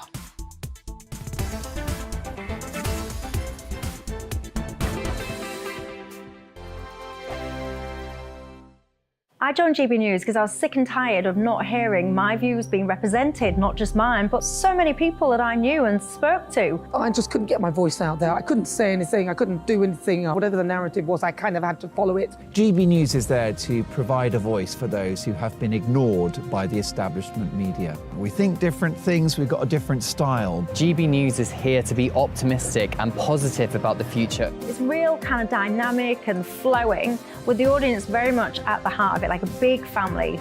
Here at GB News, we talk about the things that matter to you. Hearing the voices from right across our towns and cities, especially our towns. All sides of the argument represented with a heavy dose of opinion. We're on a mission here to make a difference. And the GB News family really is here for you, and whatever time of day you can watch or listen. Britain's watching. Britain's watching.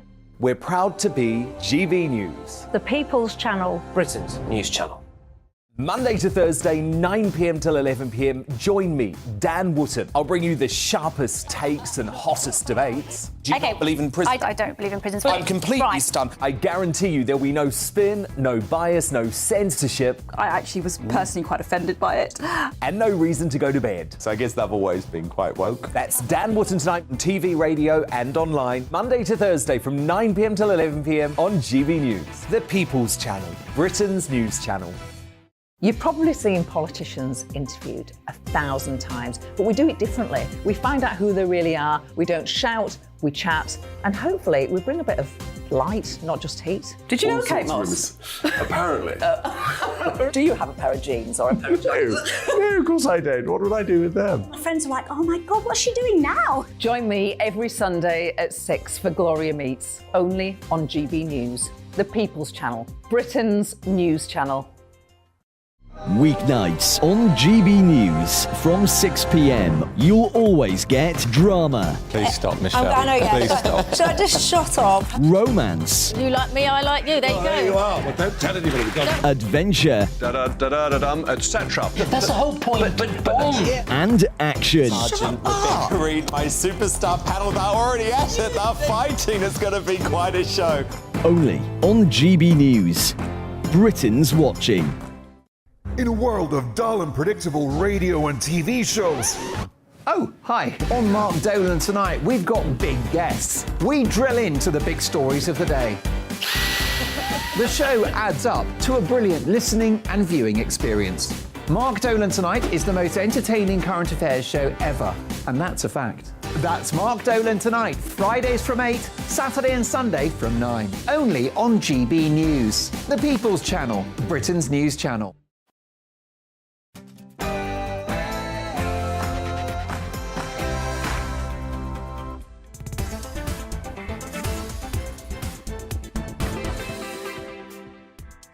Hello, good afternoon and welcome. This is GB News on TV, online and on digital radio. I'm Nana Akua. And for the next 2 hours, me and my panel will be taking on some of the big topics hitting the headlines right now.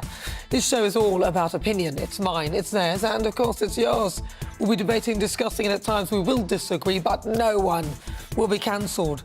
So joining me today, it's broadcaster and columnist Lizzie Cundy, and also broadcaster and political commentator Sam Dowler.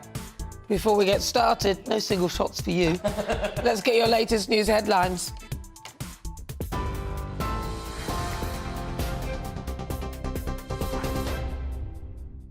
Good afternoon. It's 1 minute past 4. I'm Ray Addison in the GB newsroom. The King has celebrated his official birthday with the nation during his first Trooping the Colour ceremony as monarch.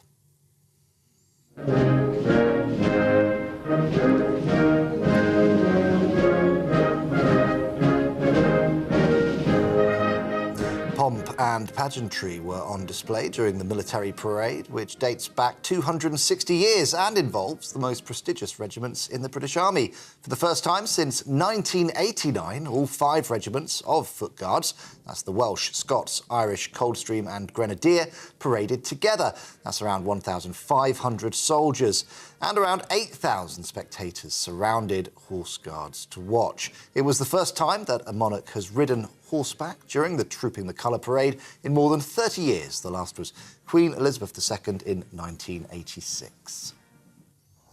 Well, members of the royal family waved from Buckingham Palace balcony as thousands filled the mole to cheer. 70 aircraft from all 3 armed services took part in a flypast. 18 Typhoon fighters spelt out the King's monogram, CR, for Charles Rex. Spitfires, Hurricanes and a Lancaster bomber also graced the skies over London. The Red Arrows provided the finale to the occasion, trailing their signature red, white and blue smoke. We caught up with some of those lucky enough to be on the Mall. What can I say? It was almost magical, really, to see him. But what we recognised of him, even more so William and the children, was very, very special. We were in awe, obviously. It's not something we see every day in the States. I mean, once in a while we see President Biden, but it's not like this. This is pageantry, right? Yes, I saw the King. It was a very special occasion, having seen him on TV lots of times, but now in real life, so it's really fantastic. We had tickets in stand with 2 rows from front, so we saw everything. It's been wonderful.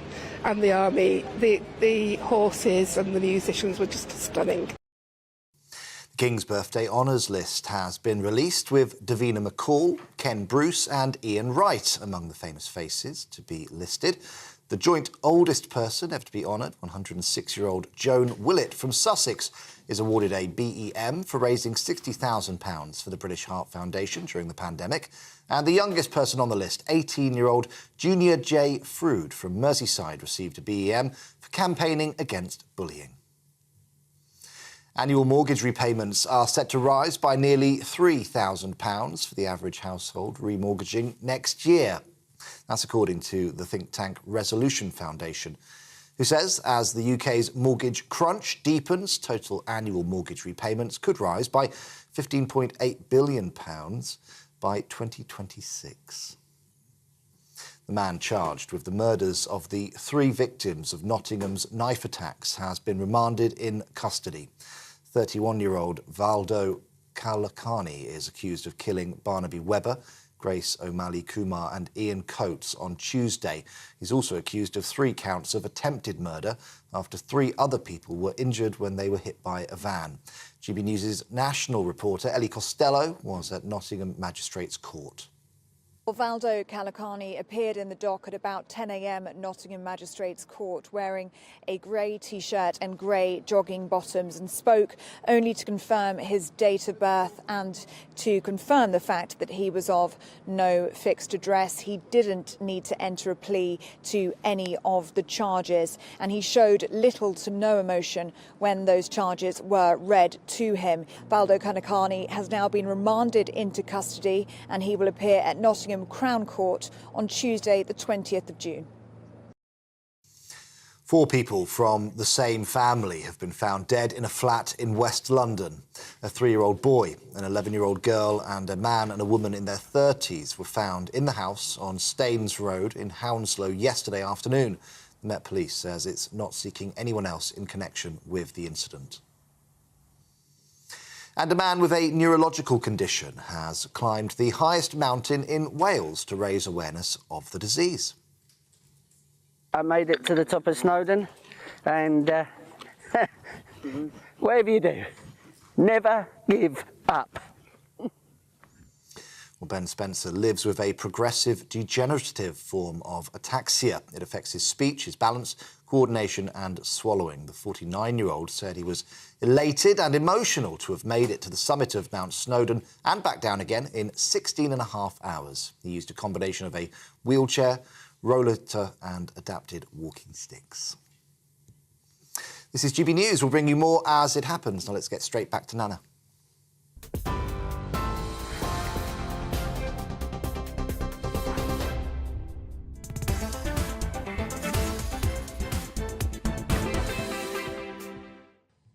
Good afternoon. If you just joined me, welcome on board. It's fast approaching 7 minutes after 4 o'clock. This is GB News on TV, online and on digital radio. I'm Nana Akua.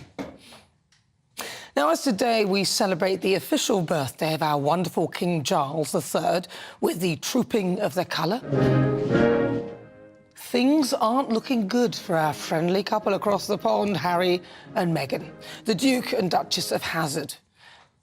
They just appear to be going from bad to worse. I mean, the latest development of which there are many, none of them good. Remember the car chase through gridlocked New York? Oh, dear.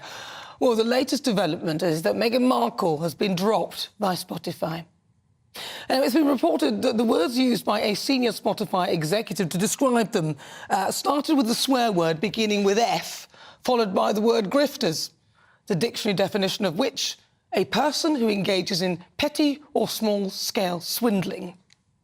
Now, the comment was made by a Bill Simmons, who's head of podcast innovation and monetisation at Spotify, and he made them in an episode of his own podcast. Yep, the rug is finally being pulled from that incredibly lucrative deal, the one that they announced when they decided to flee this country, the race card firmly in hand, thus allowing our Queen Elizabeth II, who so dignifiedly served this country for over 70 years, going to her grave believing that the world thought the royal family were racist, which clearly couldn't be further from the truth. Harry and Meghan, it seemed, failed to meet a productivity benchmark set by the streaming giant. Basically, they did sweep Fanny Adams. Apparently, it was a mutual decision, but make of that what you will. Frankly, if I were heading up Spotify, I too would cut my losses. I mean, who wants to hear a very privileged couple telling their stories of woe, or, in Meghan's case, listening to her talk over a guest and an inexperienced presenter, only there because of her connections and not because of her skill as a podcaster? I mean, let's be honest. What else could she possibly tell us that they haven't already said? And who would be interested anyway? They had an opportunity to push a positive message on a beautifully laden platform filled with love, joy and hope, and they pushed it back in our faces. Being royal is a privilege. Instead of seeing it as that, they went on a mission of self-sabotage where they didn't have to do anything at all. The Spotify contract would have net them £20 million, which is nothing when you consider the value of being royal, but that contract was terminated without full payment. The Markle camp claimed that everyone involved was proud of the series we made together. However, Bill Simmons, remember him, the Spotify podcast exec, he begged to differ. He said, "I've got to get drunk one night and tell the story of the Zoom I had with Harry to try to help him with a podcast idea. It's one of my best stories." I, for one, can't wait for that. Sign me up, buddy. The royal family bring this country billions. They're a huge net benefit, and people from all over the world come to this country because of it. No one does pomp and pageantry better than us here, and I love it. Why would you be so foolish as to exchange being royal for reality TV? It's hilarious.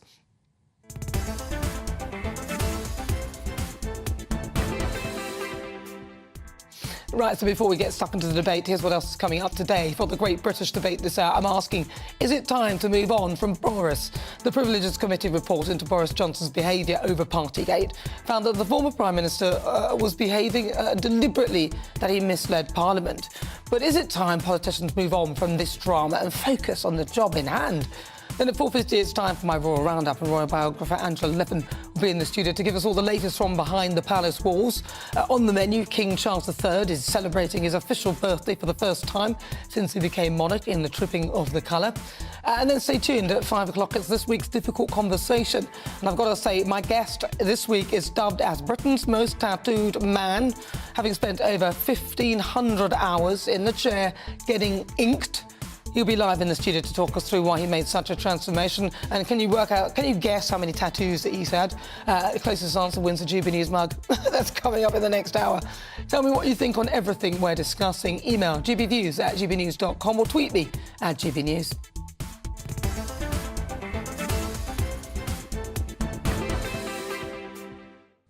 Right, let's get started. Let's welcome again to my panel broadcaster and columnist Lizzie Cundy, and also political commentator Sam Dowler. What have you done to your hair, Sam? It looks like somebody's sort of drawn it exactly. It's like exactly sort of... It does, doesn't it? Isn't it? It's like it's called a haircut, ladies. It's just like, it's like you put a ruler there, gone with it, and then look how straight it is. Did they do it blindfolded? You moan when it's curly, you moan when it's straight. Did you ask them to cut it like that? Right. So I'm going to start with you, Sam Dowler. So Meghan Markle, Spotify, they've dropped the podcast of the parent. I mean, 20 million, it's gone. What a shockingly bad work ethic. This has been nearly 4 years and they've produced one podcast series. It's outrageous, especially in the cost of living crisis where people would love to have a contract like that with Spotify. So I have pals actually that work at Spotify in LA as well, and also I have... I shouldn't say it, but I will. No, People that I know, not at Spotify, elsewhere, that have had these conversations with Meghan and Harry via Zoom about the content that they need to be producing, and everything that they said was ridiculous. As in, like, people don't want to hear that. People aren't going to be interested in that. I mean, for example, like, Meghan has like this sense of control over her own public image has crippled her, I think. And there's stuff. So they could have come up with anything. They could have Harry could have done like a royal in America, like a funny podcast. Like, they could have done anything, and they couldn't even muster or have did they have the time? Of course they had the time. So I think it's just another embarrassing step in what's already turned into a shame show, let's say, for Meghan and Harry over in America. Lizzie Cundy. Well, the thing is with podcasts, they are supposed to be kind of interesting, inspiring, entertaining. Hers were none of that. I don't know whether you ever got to listen to one, but it was absolutely dull, and saying 20 million, I'm not surprised the screaming giant Spotify has dropped her from an almighty height. And she just is so full of herself. And the thing is, when you do, you're an interview, as you know, Nana, you have to listen. You listen to the answer. She was answering her own questions, and it was all about me, as always, with Meghan. And I'm sorry, I think the public here and over the pond just had enough of her. I'm sorry. It's a massive flop, and I don't know what she's going to do now. I mean, but that's the thing, though. She's not Beyonce. She can't sit there and talk. Can't sing. Well, she can't sit there and talk about her, her body of work, her life's work, like what she's done. Well, she can. I mean, she's did that. What was that scene in 90210? or like holding. I'm not being disrespectful. Or like holding the box on Deal or No Deal. I mean, this isn't. Well, that's one of her better achievements. She doesn't have this canon body of work that she can she can discuss. So Was therefore, she the had? only thing, No, the but only thing she was. She had it all. She had a That's the little bit. thing. She had did, it all. she did have a body of work, but she successful. But she splurged the whole thing out at once. Yeah. Like the whole thing about this Yeah. Empire 2.0, which was terrible. The docu-series or mockumentary that they did was horrendous. But that was all done sort of so quickly. Then you had Harry's book, then you had this. They didn't realise that if you're going to do that, you do one thing, wait a bit. Yeah. Capitalise. Yeah. And it's coloured everything else, and it's coloured everything else that they could Capitalise. do in the future. They can't then do a podcast or a show about something else because people will expect them to only do the one thing. They're one-trick ponies, and they don't have any other aspects of their personalities. Sadly, she's lazy. She doesn't like working. That is it. She didn't want to work as a royal. She thought it was all going to be glitzy, the red carpet. No, actually, it's jolly hard work. Look at what Princess Anne does, one of our hardest-working royals. Sorry, she's work shy. She doesn't like working. But you know, but I want to think that I think she probably does work, but she doesn't like the work. So I think that perhaps she got the role and she's seen all the Princess Ariel and Princess this and so she just thought that it would be, what can I get you, Princess? You sit here, Princess, we'll do that. But it wasn't that. She had to go up, get up early, go to engagements, be nice to people. If she had done that for years, if they'd done 10 years of that and then got fed up with it, then they could talk about it and they could talk about it with, you know, they would know what they were talking about. They don't. Was moaning and whinging and trashing our royal family. And you know, and as you said, Nana, our dear late Queen died thinking, you know, they thought there was a racist in the family. Imagine though, you're quite young, you've come from America, you know, this Hollywood, you got to grift and you got to grind and you got to go. Then you get this opportunity where you don't have to do any of that. I don't think that more of a case, so she didn't really understand that actually you have bypassed that level of having to grift and do all that. You don't need to do that because you've elevated, you're beyond it. So now what you do is you can sit around looking pretty, wearing nice dresses, going to things and just being nice to people, and that was suffice. But she's obviously got a lot of fire in her belly. She wants to do this, wants to do that. She's ambitious. But all those things she could have done with the royal family. But it's like you said in your monologue, they're their own worst enemies.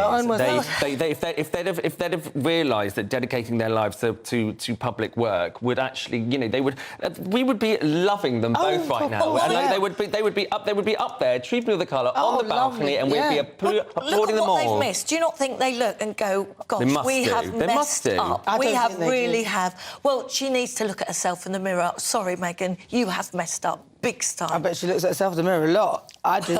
You look at I bet you do as well, eh? Obviously, Sam hasn't today, but anyway.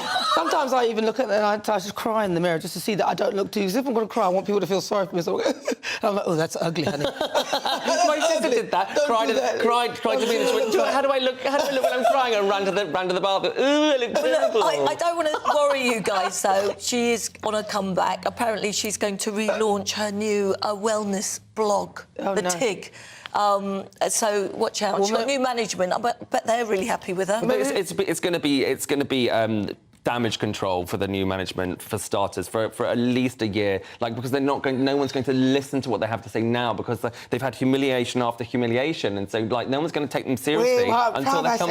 We want privacy. I just keep That's South Park. I keep seeing the South Park and the head flipping backwards. We want privacy, and look, she's done a new set of pap shots today, looking very sorry for herself. I mean, please. I feel sorry for her, to be honest with you. What, in that big mansion of 16 bedrooms? Yeah, but riches don't bring you happiness. Well, obviously not, or did a prince? No, well, you know, I just think it's funny. It's sad because we sort of enjoy watching the whole entertaining They've done it to themselves. Element of it, but I would have liked what I would have rather liked to watch them would be on the balcony, watching the trooping of the colours. We'd have all rather that. I would have been more than happy with that. I've no gripe with Meghan actually, apart from all the nonsense that she's been spewing since she left the royal family, and also actually some of the stuff when she was in it too. Actually, sorry about that. I was being a bit generous there.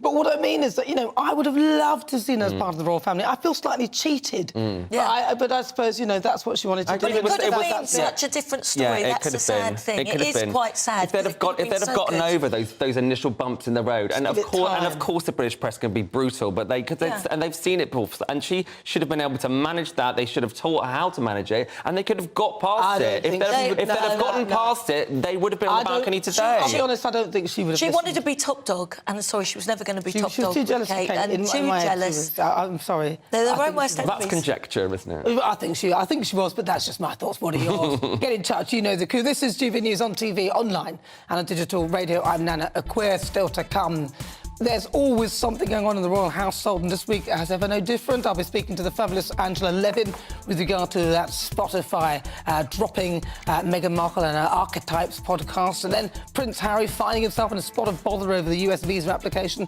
not being released to the public. The information, they're not going to release us the information. I'd love to know all about that. Stay tuned as well, because on the way next, it's time for the Great British Debate this hour, and I'm asking, is it time to move on from Boris? The Privileges Committee reporting to Boris Johnson's behaviour over Partygate, I'm sick of it, found that the former Prime Minister of having deliberately misled Parliament. But is it time that politicians just simply move on from this drama and focus on the job in hand? Because goodness knows there's enough work to be done. Send me your thoughts. Email gbviews@gbnews.com or tweet me at GBNews. And currently I've got a poll up right now asking that very question. Is it time to move on from Boris Johnson? Cast your vote now. First and foremost, I'm a GB News fan, and I was before I was working here. Just love the fact that we're asking the questions that a lot of establishment media won't ask. With a bit of a twist, we not only want to inform you, but we want to keep you entertained. It's worth the drive because you get in and the team's all ready and waiting, they're itching to go, and it's a proper little family. GB News is the People's Channel. It's the audience that makes the programme sing. We're giving our viewers and our listeners a voice. I see the thousands of your letters, tweets, emails, you name it, coming in. Britain is broken. How on earth did we get into this mess? But more importantly, how do we get out of it? The establishment had their chance. Now we're here to represent you. It's time for something different. It's time for GB News. I'm very patriotic. I believe in Britain. Our best days lie ahead. Britain's watching. Britain's watching. Join us here on GB News. The People's Channel. Britain's news channel.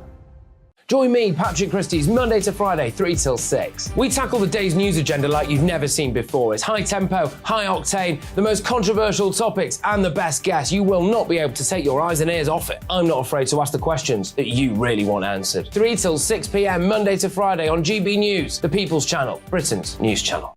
I'm Andrew Doyle. Join me at 7 o'clock every Sunday night for Free Speech Nation, the show where I tackle the week's biggest stories in politics and current affairs with the help of my 2 comedian panellists and a variety of special guests. Free Speech Nation, Sunday nights from 7 on GB News, the People's Channel, Britain's news channel. GB News has its own late-night paper preview show, Headliners, where comedians take you through the next day's top news stories. You don't have to bother reading the newspaper, we've got it covered for you. Headliners, every night at 11 p.m. and repeated every morning at 5 a.m. We won't send you to sleep like some of the other paper review shows out there. GB News, the People's Channel, Britain's news channel. Join me, Camilla Tominey, on Sunday mornings from 9:30, taking the politicians to task and breaking out of SW1 to see how their decisions are affecting you across the UK. Bursting the Westminster bubble every Sunday morning, only on GB News, the People's Channel. Britain's watching. Every Sunday from 11, join Michael Portillo. There will be topical discussion, looking at the week before and the week to come. So kick back and relax at 11 a.m. on Sundays on GB News with me, Michael Portillo. GB News, the People's Channel, Britain's news channel. What you get for breakfast is something that, if we do our jobs right, you will wake up to news that you didn't know the night before. It's a conversation. It's not just me and Eamon. We want to get to know you, and we want you to get to know us. From 6, it's Breakfast with Eamon and Isabel. Monday to Thursdays on GB News, Britain's news channel.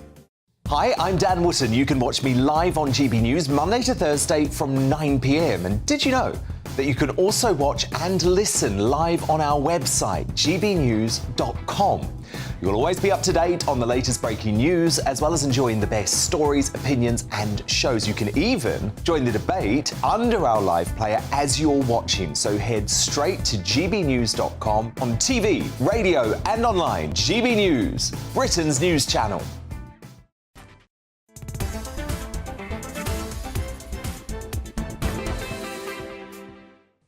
Good afternoon. If you just joined me, welcome on board. We are the People's Channel. I'm Nana Akua. We're live here at GB News. It's just coming up to 24 minutes after 4 o'clock. Now, before the break, we were discussing the Spotify and dropping of Meghan Markle. Let's have a look at what you've been saying. John says, bye-bye, Meghan, beginning of the end. Absolutely. Gary says, good afternoon. I am quite new to GB News and I'm really enjoying the no-nonsense news. I'm just listening to Nana and she makes me smile. Great presenter. Thank you. That's very nice. I always read those. Oscar says, Meghan got dumped. Maybe others will follow suit. Yes, we'll let you know because we'll follow it closely. But we're moving on to the Great British Debate this hour, and I'm asking, is it time to move on from Boris Johnson?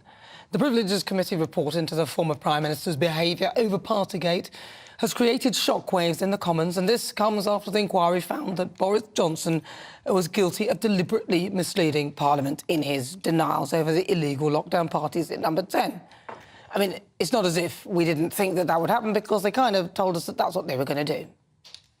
Now, for his error, the report by the 7-membered Privileges Committee, 4 of them Tories, recommended that a 90-day suspension should be added, which meant that he also would then be accused of committing a clear breach of the ministerial code for failing to follow protocol ahead of announcing his new columnist role at the Daily Mail. I'll do that as well. Whatever you think of the man, though, this is a hugely popular politician who won an impressive 80-seat majority back in 2019.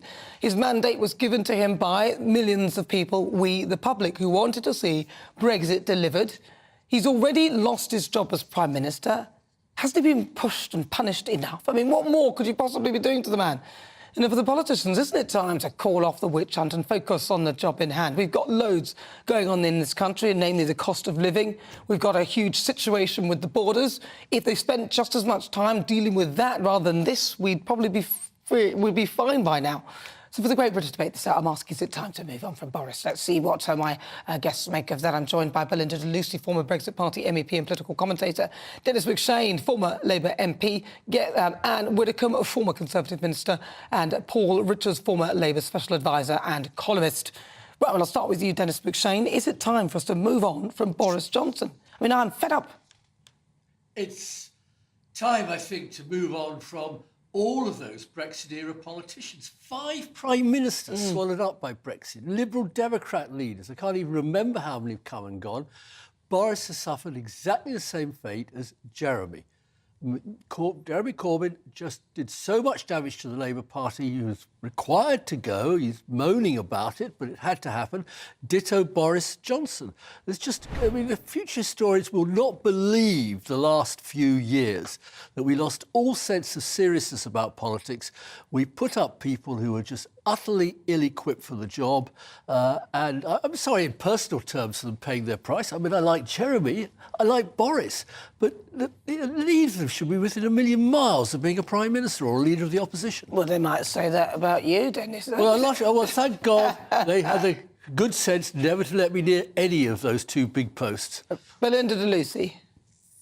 I'm very happy to move on from the psychodrama that the Tory party have self-inflicted upon themselves since 2016. I think the country have had enough of it. But I'm not happy to move on from the process of how Boris, Liz, Dominic Raab were all removed. I think it's right that there's an investigation and there is some scrutiny put forward towards the mechanism of the removal of democratically elected prime ministers. I think it's in the British interests to keep that conversation going. But look, Boris was never popular because he was the beacon of morality, right? You know, unlike Rishi and Keir, he never sold himself as a saint, but people forgave him for all his flaws because he was prepared to stand up to the establishment. Now, unfortunately, when he got his seat, he became the establishment with his pro-mass immigration, green zealotry kind of stuff. And I think what he's doing now is concentrating on getting popular again with his core supporters, writing self-deprecating, funny and charming articles, because his popularity is his Excalibur. And the stain he himself inflicted on him while he was PM, I think is much greater than what the Privilege Committee inflicted on him. I think they've made a martyr out of him, quite frankly, with their behaviour.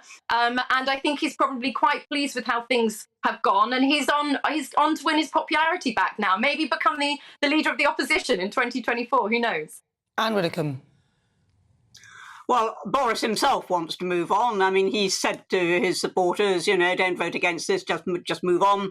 I think it's significant that his first article in the Mail is not about politics at all, it's about something completely different.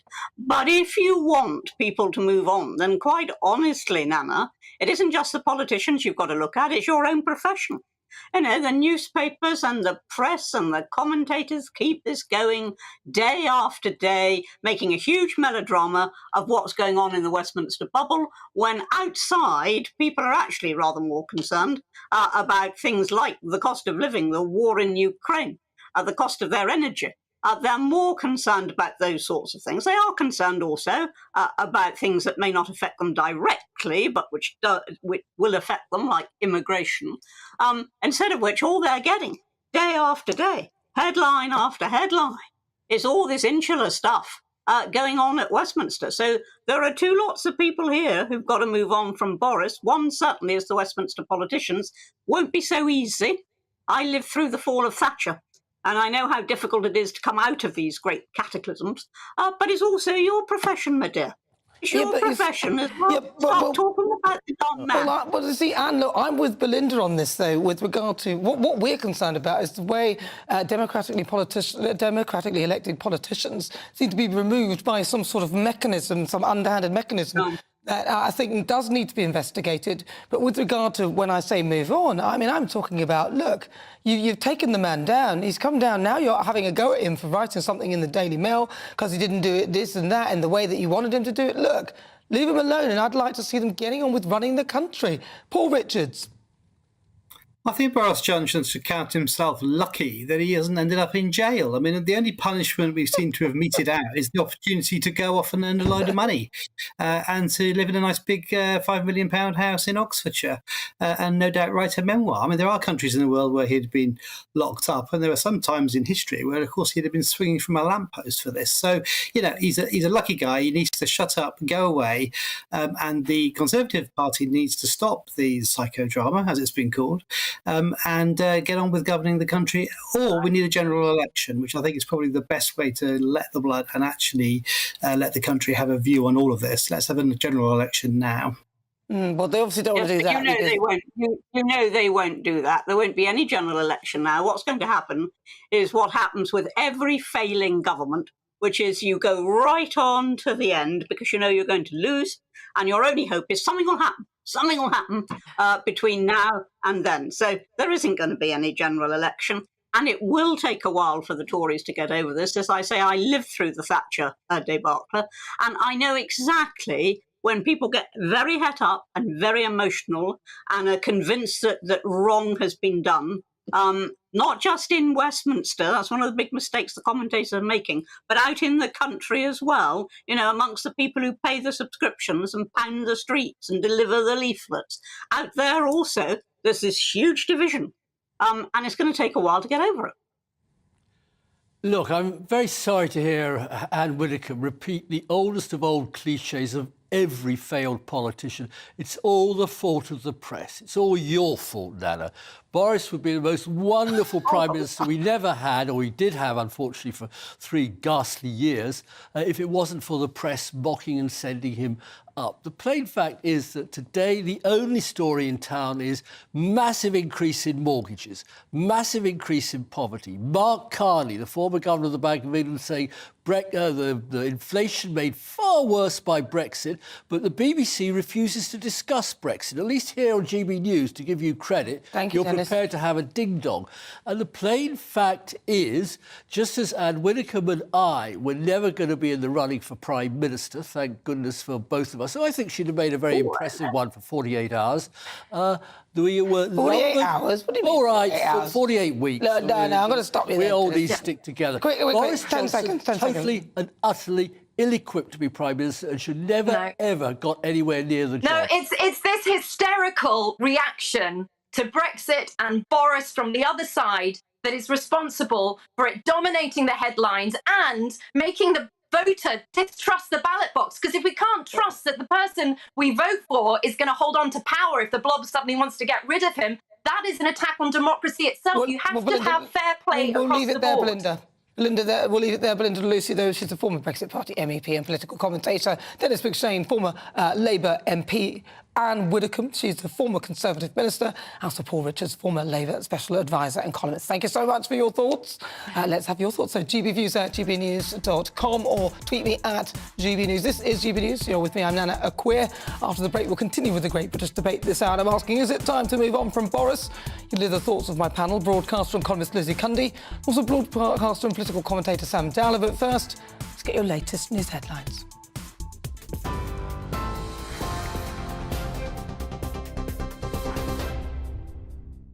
34 minutes past 4, I'm Ray Addison in the GB newsroom.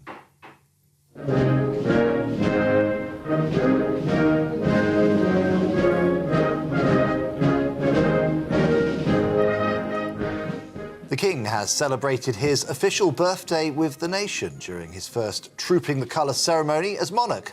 Around 8,000 spectators surrounded Horse Guards to watch the military parade, which dates back 260 years. It was the first time that a monarch has ridden horseback during the Trooping the Colour parade in more than 30 years.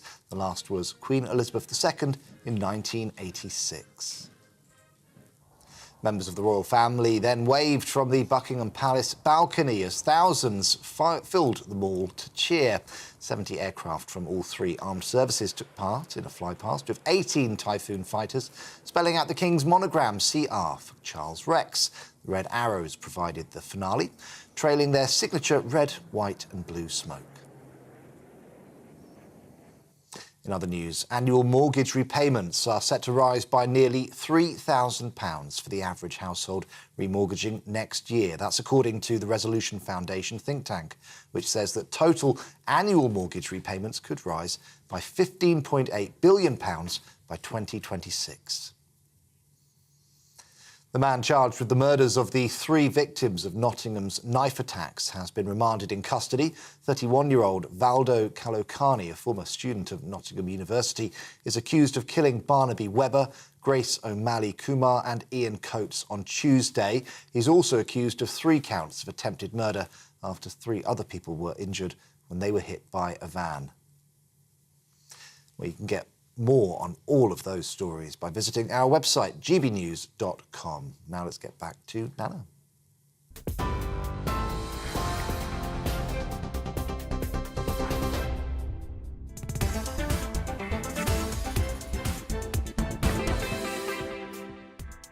Thank you, Ray. 37 minutes after 4 o'clock. This is GB News, still to come. It's this week's difficult conversation. I'll be talking to Britain's most tattooed man, King of the Ink, formerly known as Matthew Whelan, who's covered 90% of his body with art. Wonder which bit he hasn't covered. He'll be talking us through why he's made such a transformation. But on the way next, I'll be asking, is it time to move on from Boris Johnson? Stay tuned, that's up next. Like all families, we have arguments every now and then, but actually we agree on what the mission of GB News is, and that's the most fundamentally important thing. GB News provides the kind of platform that lets all voices be heard. We don't hold back. We're free to say what we really think. Just because some people who live in a tiny little Westminster bubble think that their particular story is important, that's not the most important story for me. And often they will be difficult stories, stories that you won't find on the establishment media. Because what people think in the north of England may be very different to what they're thinking in the home counties. We're going to carry on telling the world what life is really like for households up and down the UK. We love to be in your car, in your kitchen as you're having your breakfast. Whatever you're doing, you are part of the show. If it matters to you, it matters to us. Britain's watching. Britain's watching. Britain's watching. We're proud to be GB News, the People's Channel, Britain's news channel. Monday to Thursday, 9 p.m. till 11 p.m. Join me, Dan Wootton. I'll bring you the sharpest takes and hottest debates. Do you not believe in prison? I don't believe in prisons. I'm completely stunned. I guarantee you there'll be no spin, no bias, no censorship. I actually was personally quite offended by it. And no reason to go to bed. So I guess they've always been quite woke. That's Dan Wootton tonight on TV, radio and online. Monday to Thursday from 9 p.m. till 11 p.m. on GB News. The People's Channel, Britain's news channel. Nightmare commute.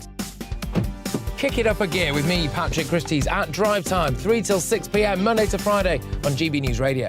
You can listen online and on DAB+, on the smart speaker app and on the GB News app. And if you've got an Alexa, all you have to say is, Alexa, play GB News. We're also on TuneIn and the Radio Player apps.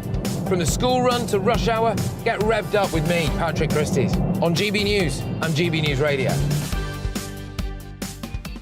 So Jubes and Kerr, we tackle the issues of the day with real, robust debate, both sides of the fence, battling it out with me in the middle with my forthright opinions and views. And often really interesting things happen because you start with a position and then by the end of the debate you find actually, well, I might not have thought about that one. What we need in this country is 2 new political parties. You should maybe think about doing a 2024 calendar.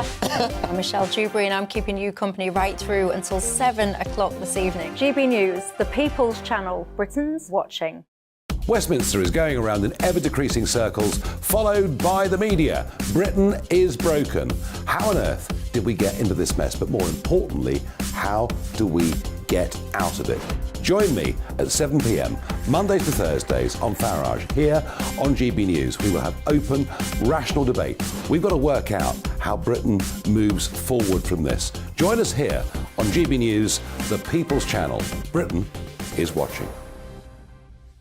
You've probably seen politicians interviewed 1,000 times, but we do it differently. We find out who they really are, we don't shout, we chat, and hopefully we bring a bit of light, not just heat. Did you know Kate Moss?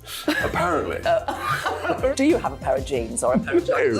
No, of course I don't. What would I do with them? My friends are like, oh my God, what's she doing now? Join me every Sunday at 6 for Gloria Meets, only on GB News, the People's Channel, Britain's news channel.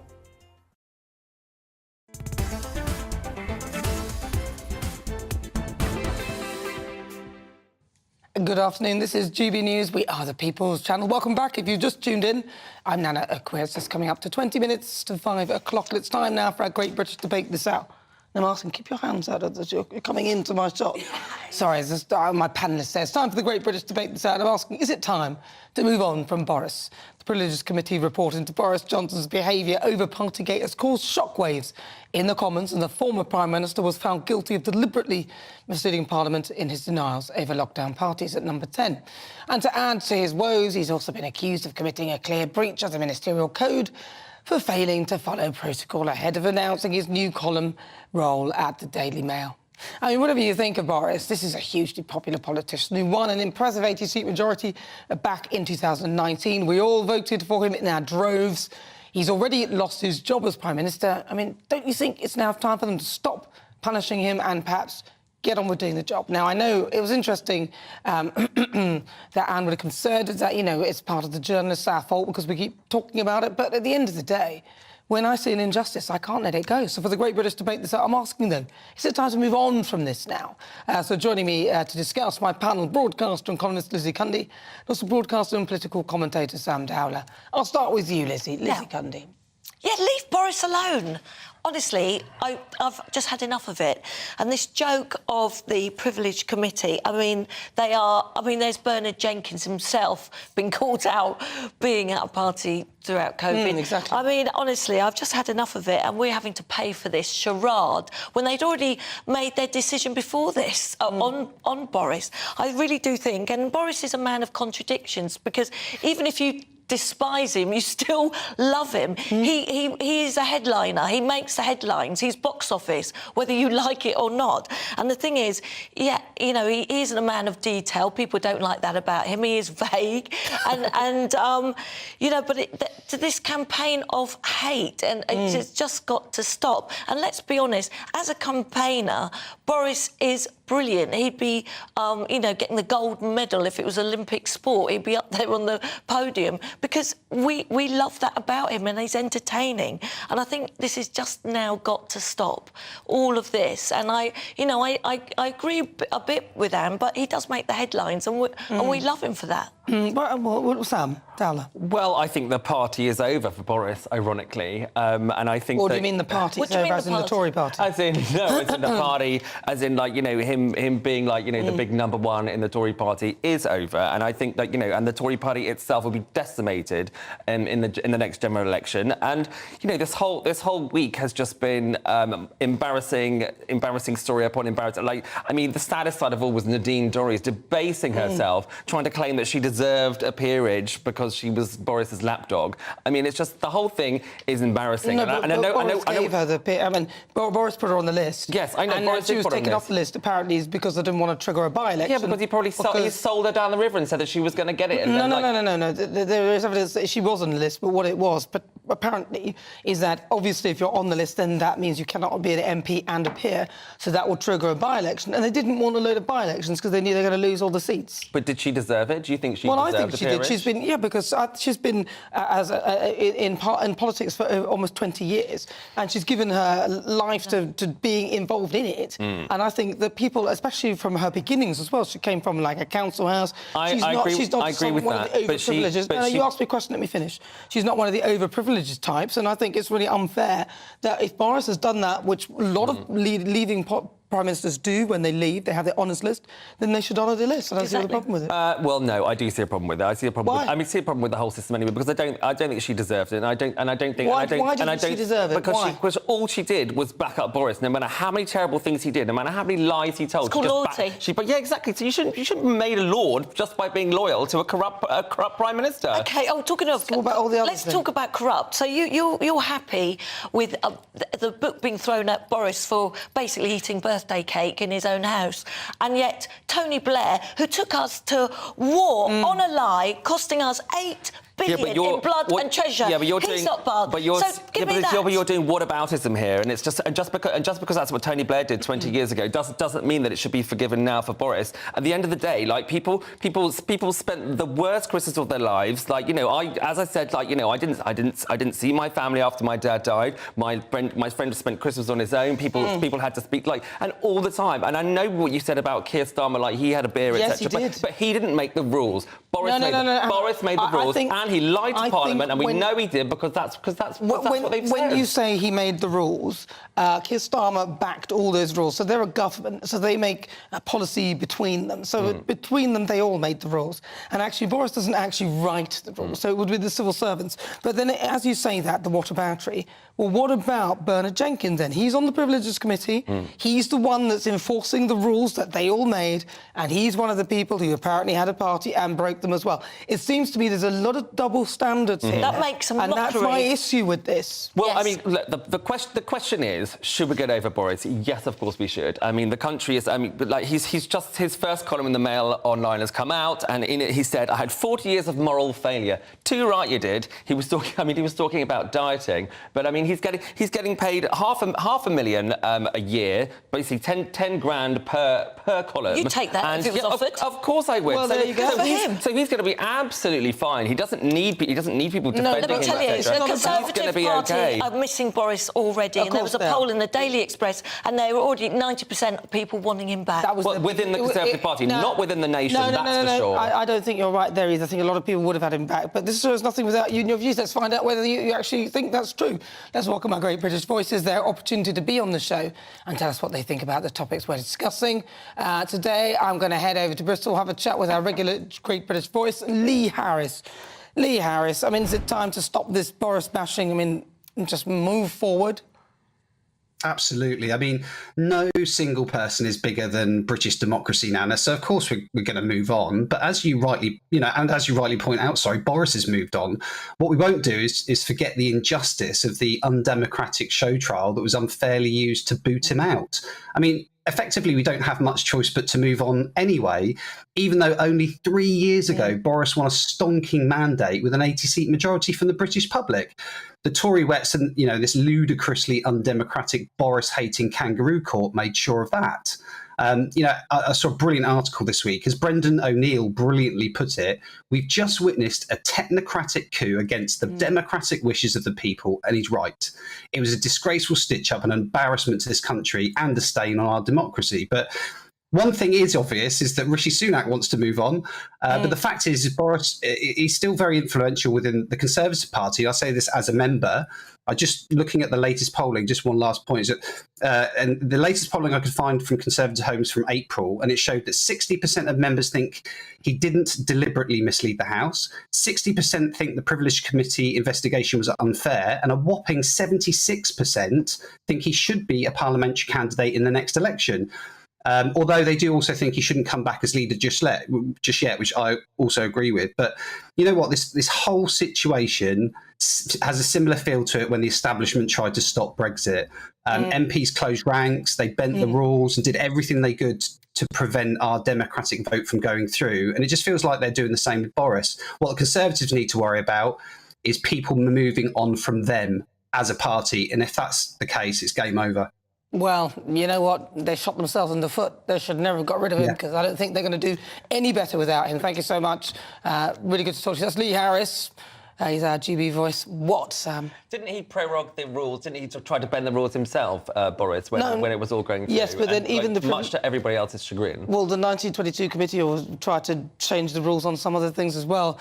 It was very irritating. Everyone's as bad as each other. They're all just as bad as each other. But today I'm asking, is it time to move on from Boris? Lots of you have been getting in touch with your thoughts. Christopher says, he's gone for good, I hope. A complete charlatan and unfit for office. Sandra says, moving on from Boris feels like dumping a partner. He's been treated so badly, I don't think it's fair to consign him to history. Yet, I'm quite sure that he's going to come back. Yeah, I do think he has. I think he's been very unfairly dumped. Diana says, no, it's not time to move on. It's a stitch-up. As for damaging the country, what about Tony Blair? If anyone damaged the country, it was him. Yeah. And Bob says, move on to the real problem. It wasn't just cake. And it wasn't just Boris. Well, that's a good point. I'd like to end that on that one, Bob. Yes, it was them, all of them. Right, there's a poll up on Twitter right now, and it's up throughout the show. I'm asking, is it time to move on from Boris? And currently, 68% of you say yes, 32% of you say no. Well, keep your thoughts coming. You're with me. I'm Nana Akua. This is at GB News on TV, online and on digital radio. Still to come, it's this week's Difficult Conversation. And my special guest has been dubbed Britain's most tattooed man. He's spent over 1,500 hours in the chair getting inked. He's the king of ink, formerly known as Matthew Whelan. Will be live in the studio to talk me through why he's made such a transformation and how does he get a job with all that. But before that, royal biographer Angela Levin will be taking us through the King Charles's first trooping of the colour as monarch. Stay tuned, that's on the way next. First and foremost, I am a GB News fan, and I was before I was working here. Just love the fact that we're asking the questions that a lot of establishment media won't ask. With a bit of a twist, we not only want to inform you, but we want to keep you entertained. It's worth the drive because you get in and the team's all ready and waiting, they're itching to go, and it's a proper little family. GB News is the People's Channel. It's the audience that makes the programme sing. We're giving our viewers and our listeners a voice. I see the thousands of your letters, tweets, emails, you name it, coming in. Britain is broken. How on earth did we get into this mess? But more importantly, how do we get out of it? The establishment had their chance. Now we're here to represent you. It's time for something different. It's time for GB News. I'm very patriotic. I believe in Britain. Our best days lie ahead. Britain's watching. Britain's watching. Join us here on GB News. The People's Channel. Britain's news channel. Join me, Patrick Christie's, Monday to Friday, 3 till 6. We tackle the day's news agenda like you've never seen before. It's high tempo, high octane, the most controversial topics and the best guests. You will not be able to take your eyes and ears off it. I'm not afraid to ask the questions that you really want answered. 3 till 6 p.m, Monday to Friday on GB News, the People's Channel, Britain's news channel. I'm Andrew Doyle. Join me at 7 o'clock every Sunday night for Free Speech Nation, the show where I tackle the week's biggest stories in politics and current affairs with the help of my 2 comedian panellists and a variety of special guests. Free Speech Nation, Sunday nights from 7 on GB News, the People's Channel, Britain's news channel. GB News has its own late-night paper preview show, Headliners, where comedians take you through the next day's top news stories. You don't have to bother reading the newspaper, we've got it covered for you. Headliners, every night at 11 p.m, and repeated every morning at 5 a.m. We won't send you to sleep like some of the other paper review shows out there. GB News, the People's Channel, Britain's news channel. Join me, Camilla Tominey, on Sunday mornings from 9:30, taking the politicians to task and breaking out of SW1 to see how their decisions are affecting you across the UK. Bursting the Westminster bubble every Sunday morning only on GB News, the People's Channel. Britain's watching. Every Sunday from 11, join Michael Portillo. There will be topical discussion, looking at the week before and the week to come. So kick back and relax at 11 a.m. on Sundays on GB News with me, Michael Portillo. GB News, the People's Channel, Britain's news channel. What you get for breakfast is something that, if we do our jobs right, you will wake up to news that you didn't know the night before. It's a conversation. It's not just me and Eamon. We want to get to know you, and we want you to get to know us. From 6, it's Breakfast with Eamon and Isabel. Monday to Thursdays on GB News, Britain's news channel. Hi, I'm Dan Wootton. You can watch me live on GB News Monday to Thursday from 9 p.m. And did you know that you can also watch and listen live on our website, gbnews.com? You'll always be up to date on the latest breaking news, as well as enjoying the best stories, opinions and shows. You can even join the debate under our live player as you're watching. So head straight to gbnews.com on TV, radio and online. GB News, Britain's news channel. GB News content.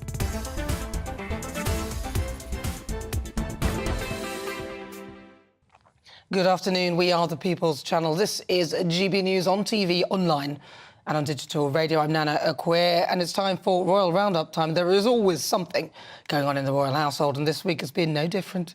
King Charles celebrated his first trooping of the colour as monarch, and that is as Spotify have pulled Meghan Markle's podcast, Archetypes, over reportedly providing the audio platform lack of content. Meanwhile, Prince Harry is in a spot of bother over his US visa application not being released to the public. And every Saturday, I love to give you a rundown. And who better to do so than royal biographer Angela Levin. Angela, good to see you. Good to see you too. So let's just start with the fabulous trooping of the colour, of course, King Charles. I couldn't take my eyes off it. I thought it was wonderful. And I was so pleased that he rode so well with great dignity, and he had the horse under control. Once or twice moved a little bit and he got it back and calm. I thought, it's the first time in 36 years that a monarch has actually ridden a horse for this special occasion. And I thought the sun was shining. I thought the 70 aeroplanes coming over was absolutely lovely. I thought Louis was terrific because the 3 children had obviously been told to move very quickly from their open carriage inside, and I thought that was rather clever because then he couldn't mess about. They would be inside looking out, and he was the one that led the way. Never seen anything like it. He was walking like a soldier, copied them and rushed inside. I mean, he's enchanting, actually. He had red shorts. They all had something red on them to mark Prince Charles's military company, and I thought it was just lovely. Thousands of people were there, and it was his first occasion to do it. And I just wished him a very happy birthday. Yeah. And it was lovely. I didn't miss Harry and Meghan one dot. Well, I bet they'd be looking over thinking, oh, God, this is what they've missed out on. And I thought that, it's great because there's no one taking the spotlight, there's no one messing it all up, there's no one we're worried about, where are they late, are they coming or they're not. They just got ignored, and I thought that worked very well. Now, what do you make of this whole thing with Spotify then? Because Spotify, the podcast with Meghan Markle, I mean, that was a big thing that she was doing. 20 million is what they were paying them, but obviously they're not paying all of that now. Well, the first series of talking to 12 women, talking about finding your authentic person, who you are, I thought, that's been done 50 years ago. We've all sorted out. I mean, most women don't find it difficult to find a good job and to rise up. And a lot of men now work harder to do home stuff and be a more active father. And I think that it was hugely boring. I had to listen to it, obviously. It really was. And it was all about her. She had some good people, but the fact is that every sentence went back to her. And as an interviewer, and you're an interviewer, you ask the questions, you want to get things out of them, you don't want to sort of pounce and tell them all about you. And I thought, but Spotify were foolish in paying so much, first of all, without giving them a run, and then they could have upped it. But this way, they've lost a load of money. They've had to sack over 200 people working for them. The other curious thing is that their Spotify was put on #1. Now, you don't actually get rid of the top of what you're doing. So a lot of people felt that actually it had been put there for various other reasons, and I think that's probably right. Probably. And what about William and Kate? What are they up to? Well, William and Kate get on with their own work very nicely. I mean, Catherine does tremendous amount with little children. She went to visit one place where the families go for help with their children, and one little baby, about 6 months, did the most enormous burp. And she went hysterical. She was absolutely roaring with laughter. She's very natural. She works with people very well. And, of course, she absolutely adores children. And William's got the job of being next in line to the throne. And this morning, he was absolutely brilliant with his father. There he stood. You know, the posture is so wonderful. Plus with Princess Anne. Briefly, though, Edward, briefly, yes. I've got to ask you, we've only got about 20 seconds left. Prince Harry and the visa debacle. Sounds like he might get away with it.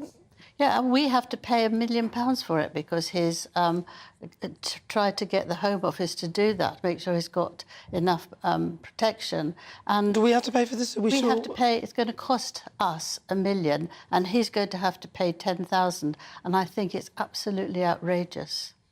Well, Angela Levin, thank you so much. Always good to talk to you. Thank you. Royal biographer Angela Levin giving us a royal rundown. This is GB News. We're live on TV, online and on digital radio. We are the People's Channel. Don't forget as well, you can stream things live on YouTube. For the Great British Debate, I've been asking, on the way, I'll be asking, is Brexit to blame for inflation? Stay tuned, that's on the way in the next hour.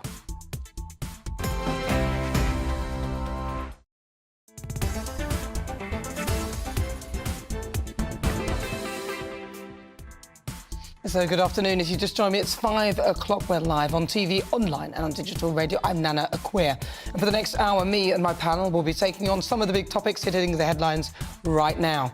In a few moments' time, it will be this week's difficult conversation. I'll be speaking to Britain's most tattooed man. Now, he spent over 1,500 hours in a chair getting inked. This is how they say it. We'll find out what on earth was his motivation for this, and has he got a job? How'd you get a job with all that? You'll wait till you see him. He's a very nice man, though. And for the Great British Debate this hour, I'm asking, is Brexit to blame for inflation? But first, let's get your latest news headlines.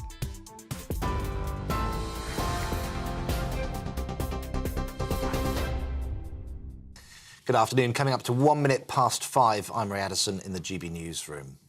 The King has celebrated his official birthday with the nation during his first Trooping the Colour ceremony as monarch.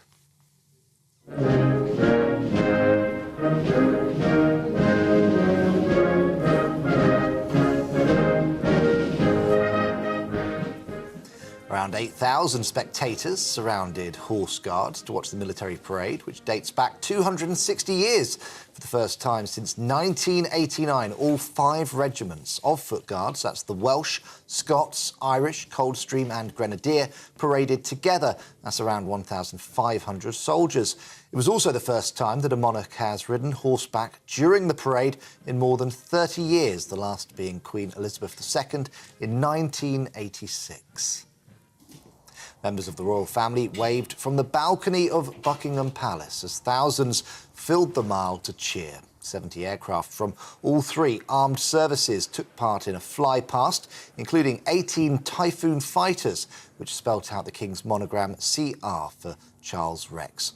Spitfires, Hurricanes and a Lancaster bomber also graced the skies over London, and the Red Arrows provided the finale to the occasion, trailing their signature red, white and blue smoke. We spoke to members of the public who watched the spectacle. What can I say? It was almost magical, really, to see him. But what we recognised from him, even more so William and the children, was very, very special. We were in awe, obviously. It's not something we see every day in the States. I mean, once in a while we see President Biden, but it's not like this. This is pageantry, right? Yes, I saw the King. It was a very special occasion having seen him on TV lots of times, but now in real life, so it's really fantastic. We had tickets in stand with 2 rows from front, so we saw everything. It's been wonderful. And the army, the horses and the musicians were just stunning. The King's birthday honours list has been released. Among the famous faces are TV presenter Davina McCall, radio presenter Ken Bruce and former footballer Ian Wright. The joint oldest person ever to be honoured, 106-year-old Joan Willett from Sussex. She's been awarded a BEM for raising £60,000 for the British Heart Foundation during the pandemic. And the youngest person on the list, 18-year-old Junior J. Frood from Merseyside. He received a BEM for campaigning against bullying. Annual mortgage repayments are set to rise by nearly £3,000 for the average household remortgaging next year. That's according to the Resolution Foundation think tank. They say total annual mortgage repayments could rise by £15.8 billion by 2026 as the UK's mortgage crunch deepens. The man charged with the murders of the 3 victims of Nottingham's knife attacks has been remanded in custody. 31-year-old Valdo Kalokani is accused of killing Barnaby Webber, Grace O'Malley Kumar and Ian Coates on Tuesday. He's also accused of 3 counts of attempted murder after 3 other people were injured when they were hit by a van. GB News' national reporter Ellie Costello was at Nottingham Magistrates Court. Valdo Kalokani appeared in the dock at about 10 a.m. at Nottingham Magistrates Court wearing a grey T-shirt and grey jogging bottoms and spoke only to confirm his date of birth and to confirm the fact that he was of no fixed address. He didn't need to enter a plea to any of the charges and he showed little to no emotion when those charges were read to him. Valdo Kalokani has now been remanded into custody and he will appear at Nottingham Crown Court on Tuesday, the 20th of June.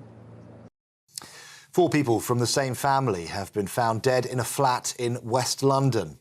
A 3-year-old boy, an 11-year-old girl and a man and a woman in their 30s were found in the house on Staines Road in Hounslow yesterday. The Met Police says it's not seeking anyone else in connection with the incident. Thousands of people are marching in central London calling for a change to UK abortion laws. They've been chanting for the release of Carla Foster, who admitted to taking abortion pills after the legal time limit, resulting in the death of her child. The 44-year-old mother of 3 was given a 28-month extended sentence. Some MPs have called for a rethink over the UK's laws that bans terminations past 24 weeks, except in exceptional circumstances. And some breaking news for you just in. Teachers in England are to stage fresh strikes in their long-running dispute over pay.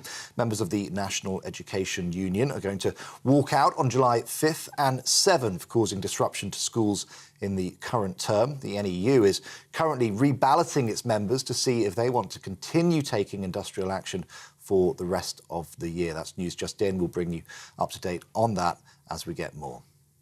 OK, this is GB News. We'll bring you more as it happens. Now let's get straight back to Nana.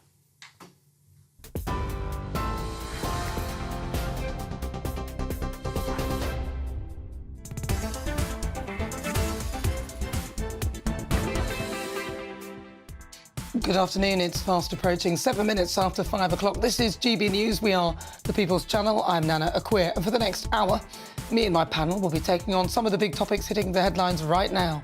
This show is all about opinion. It's mine, it's theirs, and of course it's yours. We'll be debating, discussing, and at times we will disagree, but no one will be cancelled. So joining me today, it's broadcaster and columnist Lizzie Cundy, also political commentator Sam Dowler. Now, still to come for the Great British Debate this hour, I'm asking, is Brexit to blame for high inflation? Despite the huge cost of COVID-19, the Eurozone entering a technical recession, the former governor of the Bank of England, Mark Carney, has claimed Brexit is the reason for the rising inflation. Who do you think is to blame for high inflation? But then, for Difficult Conversation, which is on the way next, I'll be speaking to Britain's most tattooed man, King of England, King Body Art, and also formerly known as Matthew Whelan. He's 43 years old. He spent over 40 grand on tattoos and lots of body modifications. I'll be asking him all about his story. Email me, gbviews@gbnews.com, or tweet me at GBNews.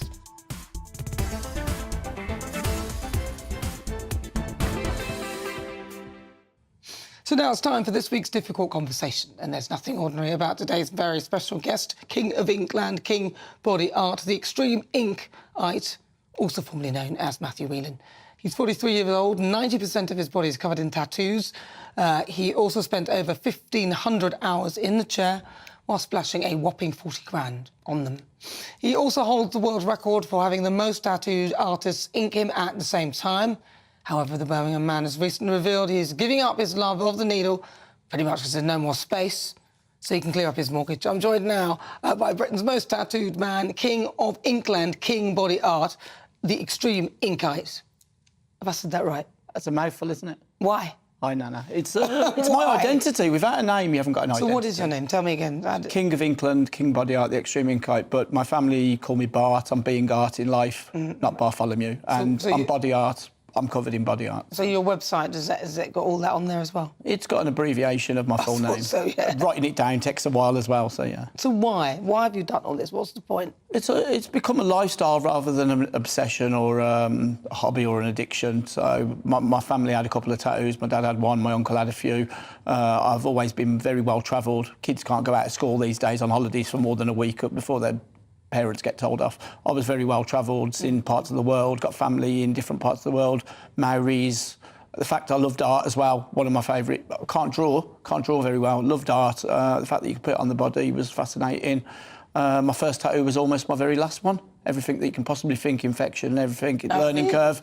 So there was about a year between that. Where did you have that done? Why was it so bad? I had a British Bulldog on my right arm. Who did that? At the age of 16 at a proper tattoo studio. Okay. But it was your first, so, you know, it's a massive learning curve. And my first tattoo, I never thought I'd be on this journey. This kind of journey found me, really. So. Well, where did you have your first tattoo? My right arm had a British Bulldog. And is it still there? Yeah, it's in there. And I now have a British Bulldog. I have an English Bulldog, 5-year-old girl. So, and she's adorable. She's at home with my parents now. I see. And so with these tattoos, so started off with the British Bulldog. Then after this awful experience that you had, you still decided to carry on with it. Why did you decide to carry on with what you again, it's art. I like art. The fact that you can put it on the body, or you can be creative. I'm a creative type of person, and I just saw different pictures that I thought were great over the years. And now I'm in a new evolution of my own body art. I'm now covering over certain tattoos, not because I don't like them, because I want to change it. I want to change the style. Imagine Banksy not liking one of his pieces and then obviously he shred one, didn't he? Like painting over it and doing so. That's what I'm started doing now. I'm evolving my own body art. Do you know how many you've had? I've been in the chair for, I don't know exactly, but people have suggested I'm coming up to, I'm either close or over 1,500 hours, which is a lot of time to be under the needle, sat in the chair. And what's going on with your eyes? What's happened there? I've had a modification to each eyeball. There's 2 years between each eye. I didn't get them both done at the same time. I have actual tattoo ink in my sclera. So, because it sort of looks like, yeah, so like monkey eyes. I'm uncomfortable. What was the point of? So I'm uncomfortable with it actually being known as tattooed eyeballs. Oh, really? So what is it? History says it's tattooed eyeballs, but it's a surgical procedure. So without going into too much detail, it's a syringe with the ink in. Wow. Very dangerous. I bet. It's got historical reference going back like 3,000 years, but it was normally done with people that had optical problems, not people that had perfect good eyesight. And why did you do the eyes? I like the cosmetic view. If you look straight ahead so people can see, if you look straight ahead. And like animals as well. Gorillas are one of my favourite animals. It's like monkey eyes. Lions, just amazing, yeah. Yeah. So with that, because it's obviously you've tattooed so much of your body, including your face. Yeah. How do you earn a living, or is it now the tattoos that? So my appearance throughout my from my educational days, I was 16, so I was still in education then.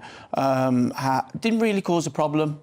When I was working in offices and stuff until I went visible. I was working in a call centre when I went on my throat, first visible tattoo. Been an engineer for British Telecom, some big companies I've done work, and that's where I've picked up life skills, life hacks. And now acting, it comes in great, because I'm not going to pop up on Downton Abbey or those kind of things. I am very limited to roles that I can do, but yeah, I do get work. And I've had a few friends that are heavily tattooed that have picked up work on different TV channels. And are you married? Have you got children? I'm in a relationship at the moment, so yeah. Any children? Not really, no. So that's what my answer is. Usually none that I know of. I think none that I know of. Yeah. As if I wouldn't know. Complicated.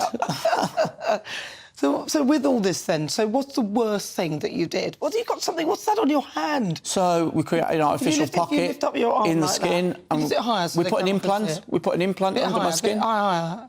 So you've got an implant in your skin. Yeah, there's a crown, a silicone crown in there. Why? So. What does that do? So I've got a crown tattooed on me. I'm wearing a crown ring, King of Ink.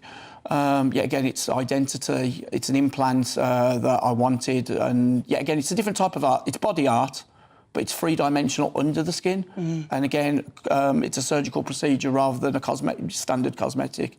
You're going into more of a grey area with body modification. My surgeon was actually jailed for 3 years. Really? For surgery without a licence, and then there's a lot of things that people give consent to that can't actually give consent, and there's a number of people in my community that want to see a judicial review around the laws of the Offence Against the Persons Act 1861. What's the worst tattoos that you did? One that you've done that maybe caused you an injury or perhaps... So there's two really. There's a mental pain and a physical pain. So my eyes were scary because of the syringe coming towards it, but your eyes are muscle tissue, not organ tissue like the skin. And it wasn't actually painful. Everyone says it must have hurt. And then physical pain-wise was my world record, 36 tattoo artists hovering over me and around me while I was in a harness. So every aspect of my body was being... I was put under body endurance, really. All my nervous system was being pressure pointed. Does it hurt a lot? Everyone has a different pain tolerance and pain threshold. Different parts of the body hurt more than others, but definitely every part of the body, your pressure points and your nervous system kicks in. Well, you said 90% of your body is tattooed, so what bits are... So I've never put a percentage, actually, on. It's the media that's done 90%, and I think Ripley's, believe it or not, in 2013 said I was 90%, apart from one eye. That was 2013.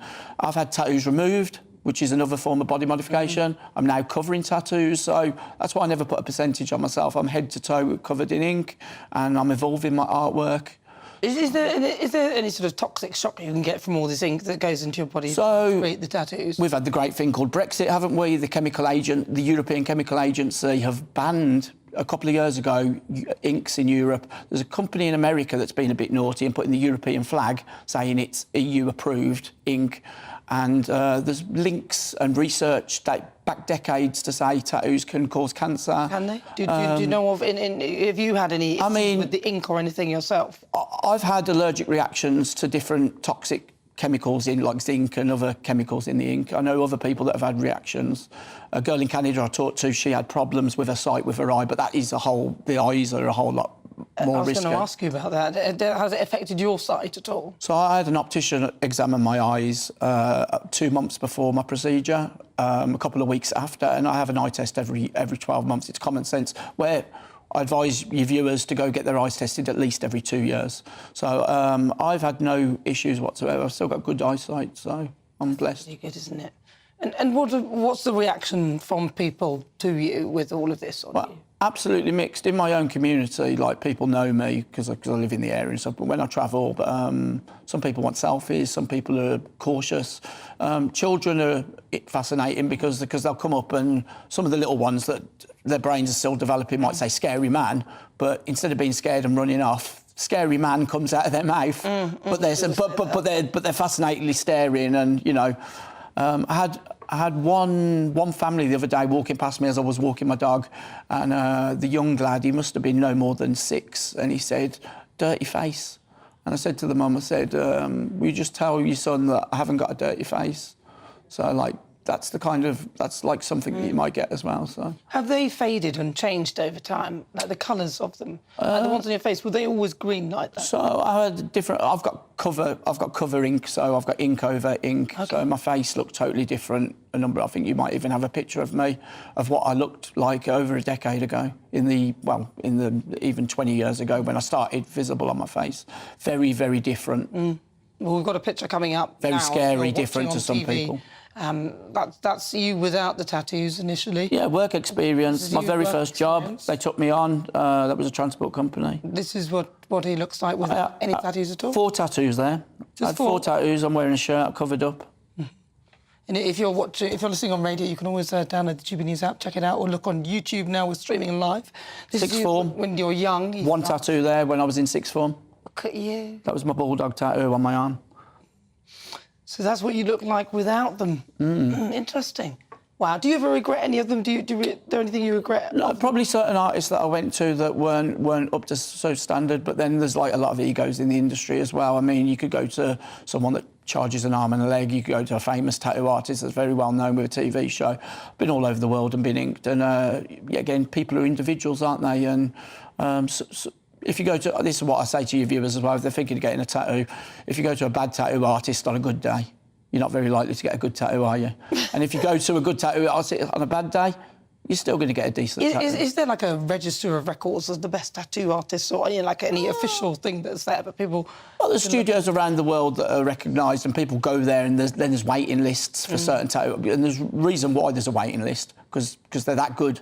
I just don't get it. I don't get why anyone would do all that to themselves, endure the deliberate pain of a tattoo and, especially on your face. Some people have memories, though, don't they? They'll have a name or a year or a memory of a family member or a portrait of an animal or something. So. Well, what's next, then? What's your next thing? At the minute, clearing my mortgage, because I've spent a hell of a lot of money on my body, kind of selfish, really, all my money on me.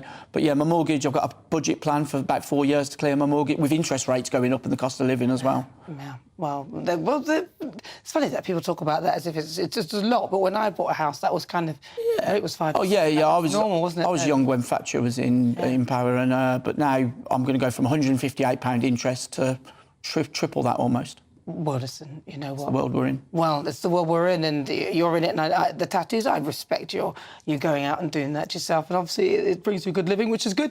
Thank you. It's lovely to talk to you. Thank you very much for sharing. Thank you so much. Well, of course, that is King of Ink, Land King, Body Art. I hope I've got that right. There's a bit I've missed. Ink something on the end. How was it? Say it again for me. King of England, King Body Art, the extreme ink or Body Art for short. That's all good. Thank you so much. Thank you so much for joining me on Difficult Conversations. Stay tuned, though. There's still loads more to come. On the way, the Great British Debate this hour. I'm asking, is Brexit to blame for high inflation? Former Governor of the Bank of England, Mark Carney, believes that Brexit is the reason why the UK is seeing high levels of inflation.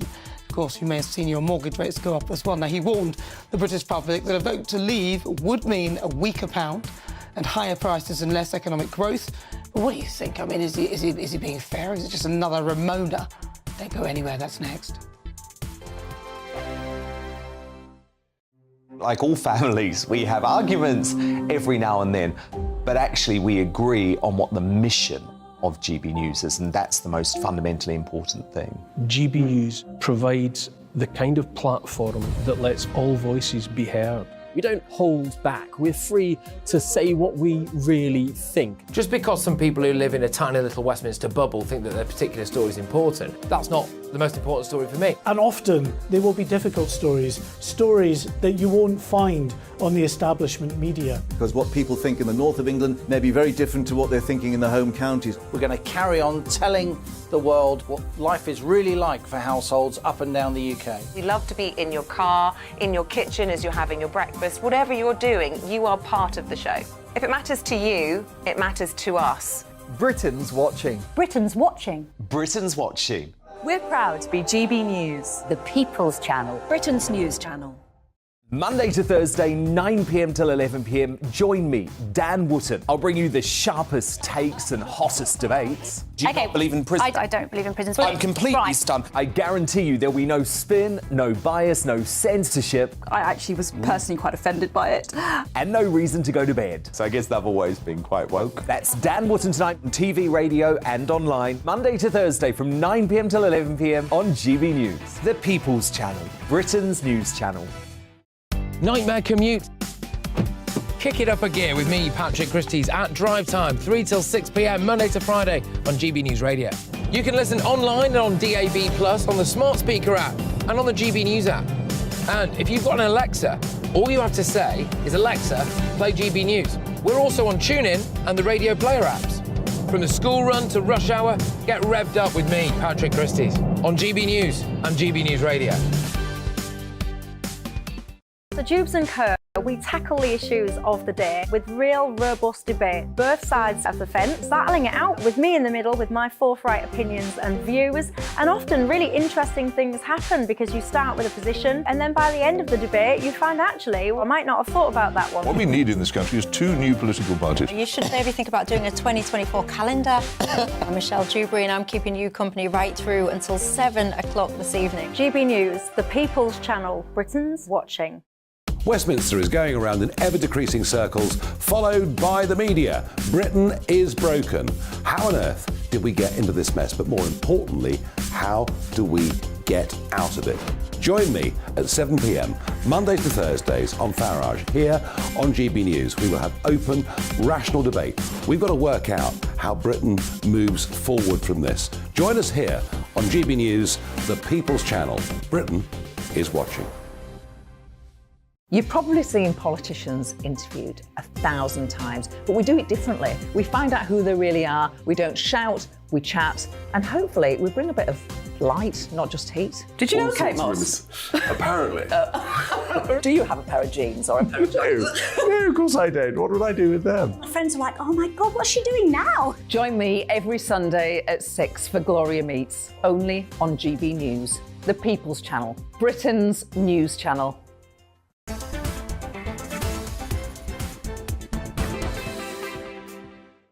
Good afternoon. This is GB News on TV, online and on digital radio. If you just joined me, welcome on board. It's coming up to 25 minutes after 5 o'clock. I'm Nana Akua, and it's time for our great British debate this hour. I'm asking, do you think that Brexit is to blame for inflation? Now, the former governor of the Bank of England, Mark Carney, has blamed Brexit for the high levels of inflation. He claimed that he previously warned the British public about how voting to leave the EU would damage the economy. Of course, he did apparently vote to remain by the sounds of it. He dubbed the architect of Project Fear. Carney was dubbed the architect of Project Fear. He also predicted a weaker pound, higher prices and slower growth as a result of Brexit. However, critics would argue that actually the reason why that's happened is because, well, of course, we've had Brexit, but there were loads of other things like, of course, COVID and the pandemic and, of course, the war in Ukraine and all the things that have come along as a result.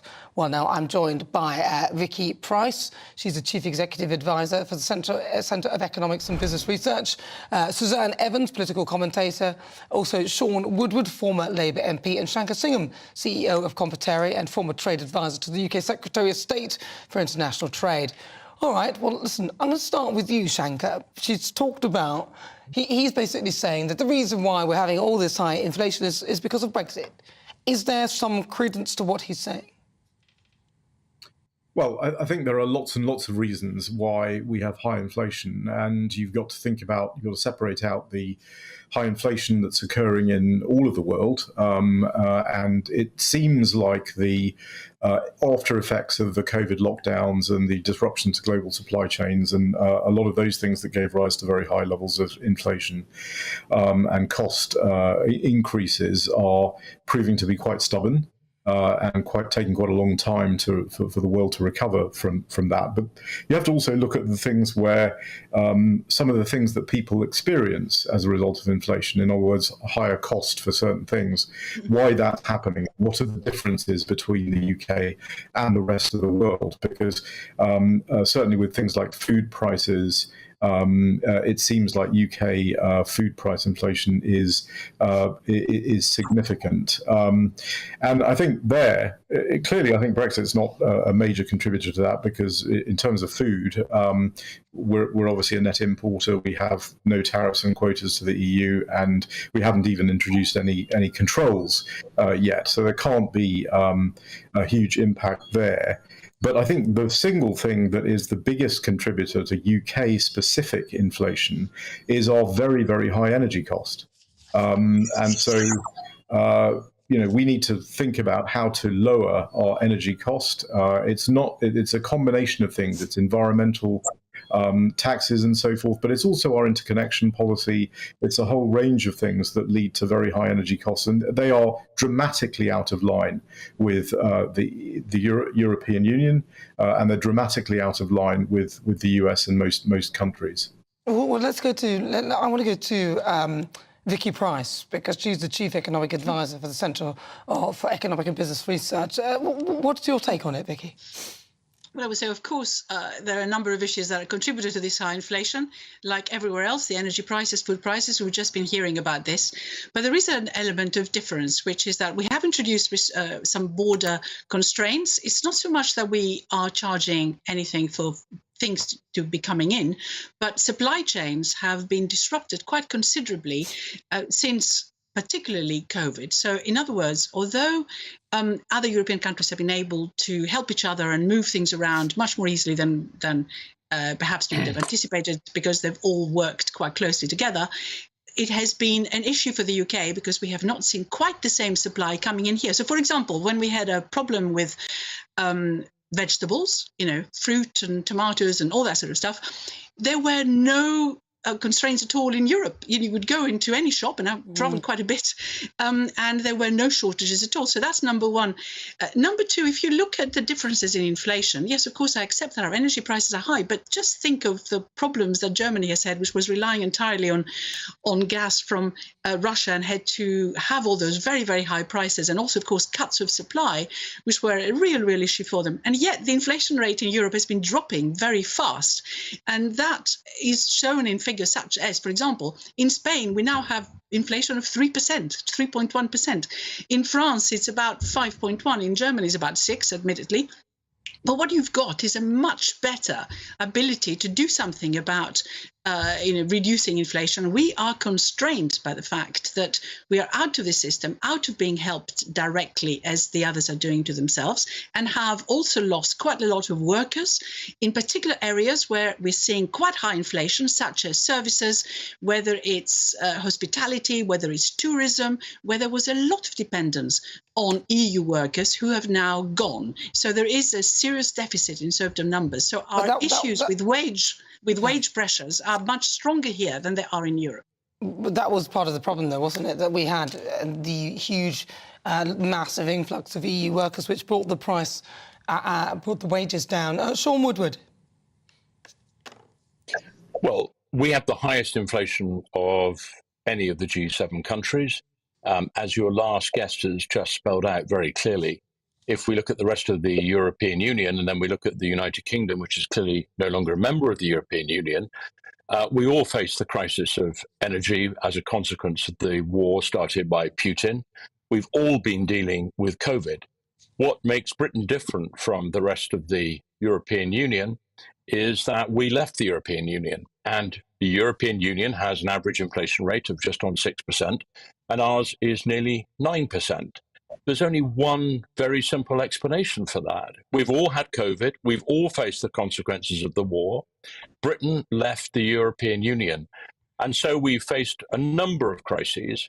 It is a problem with food. I mean, independent assessments have actually worked out that the extra costs for the British public for their food as a consequence of leaving the European Union in the last 4 years has been around 7 billion. It's added 1/3 to the cost of your food.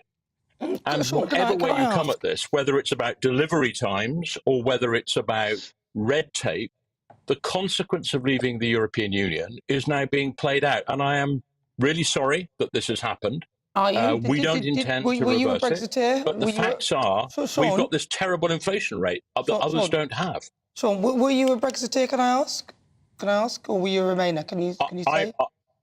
I was somebody who believed that the arguments in favour of reforming the European Union were very strong, but on balance, I did not see a future for Britain successfully, easily made outside of the European Union. See, I just wanted to get to the crux of it, because I need to know where people are coming from when they're making their judgments, because then it helps us to understand. OK, and also Suzanne Evans. Suzanne.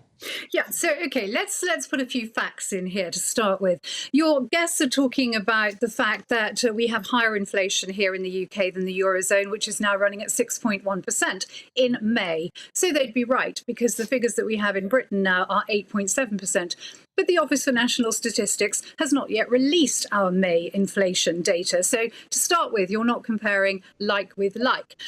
Vicky Price mentioned France, she mentioned Germany, she mentioned Spain. She didn't mention Austria, funnily enough, because their inflation rate is currently 9.7%. So We can all pick statistics perhaps to suit our story, but let's be absolutely clear. Mark Carney is totally wrong here, and I find it quite astonishing that somebody who was a former governor of the Bank of England can get it so wrong.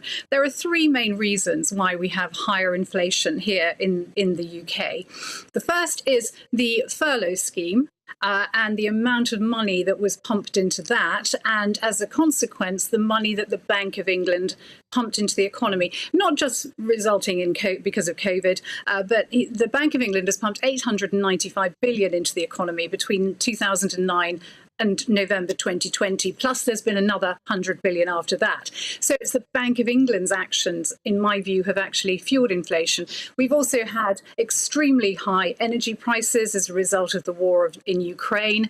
And of course, we've had historic low interest rates. Again, a choice that was made by the Bank of England. So for a former Bank of England governor, who I remember at the time was rumoured back in 2015 to have done a deal with George Osborne to keep interest rates low, to give the Conservatives a better chance to win the general election then, even though the Bank of England is supposed to be independent, I think, frankly, it's a bit of a cheek for him to now come out and blame that wonderful catch-all caveat of Brexit that everybody who doesn't like Brexit blames for just about everything. Let's be real here.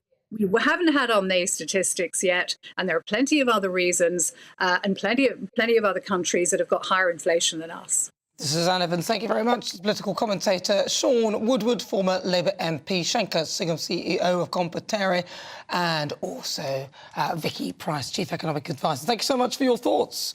Well, you heard what they have to say. What do you think? Do you think that perhaps it is the Bank of England's fault, or is it actually Brexit? It seems that everything is. Get your thoughts, GBNews at gbnews.com, or tweet me at GBNews. That'll be on our way for our Great British Debate. You'll hear the thoughts of my panel, broadcaster and columnist Lizzie Cundy, and also political commentator Sam Dowler. But first, let's get your latest news headlines.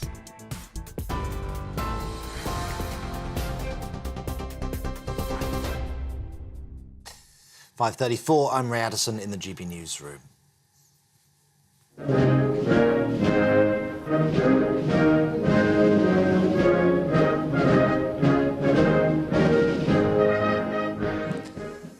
Sound there, the King celebrating his official birthday with the nation during his first Trooping the Colour ceremony as monarch. Around 8,000 spectators surrounding Horse Guards to watch the military parade, which dates back 260 years. It was, of course, the first time that a monarch has ridden horseback during the Trooping the Colour parade in more than 30 years. The last was Queen Elizabeth II in 1986. Members of the royal family have been waving from the Buckingham Palace balcony as thousands filled the Mall to cheer. 70 aircraft from all three armed services took part in a flypast with 18 Typhoon fighters spelling out the King's monogram, CR, that stands for Charles Rex. The Red Arrows provided the finale, trailing their signature red, white and blue smoke. Well, annual mortgage repayments are set to rise by nearly £3,000 for the average household remortgaging next year. That's according to the Resolution Foundation think tank.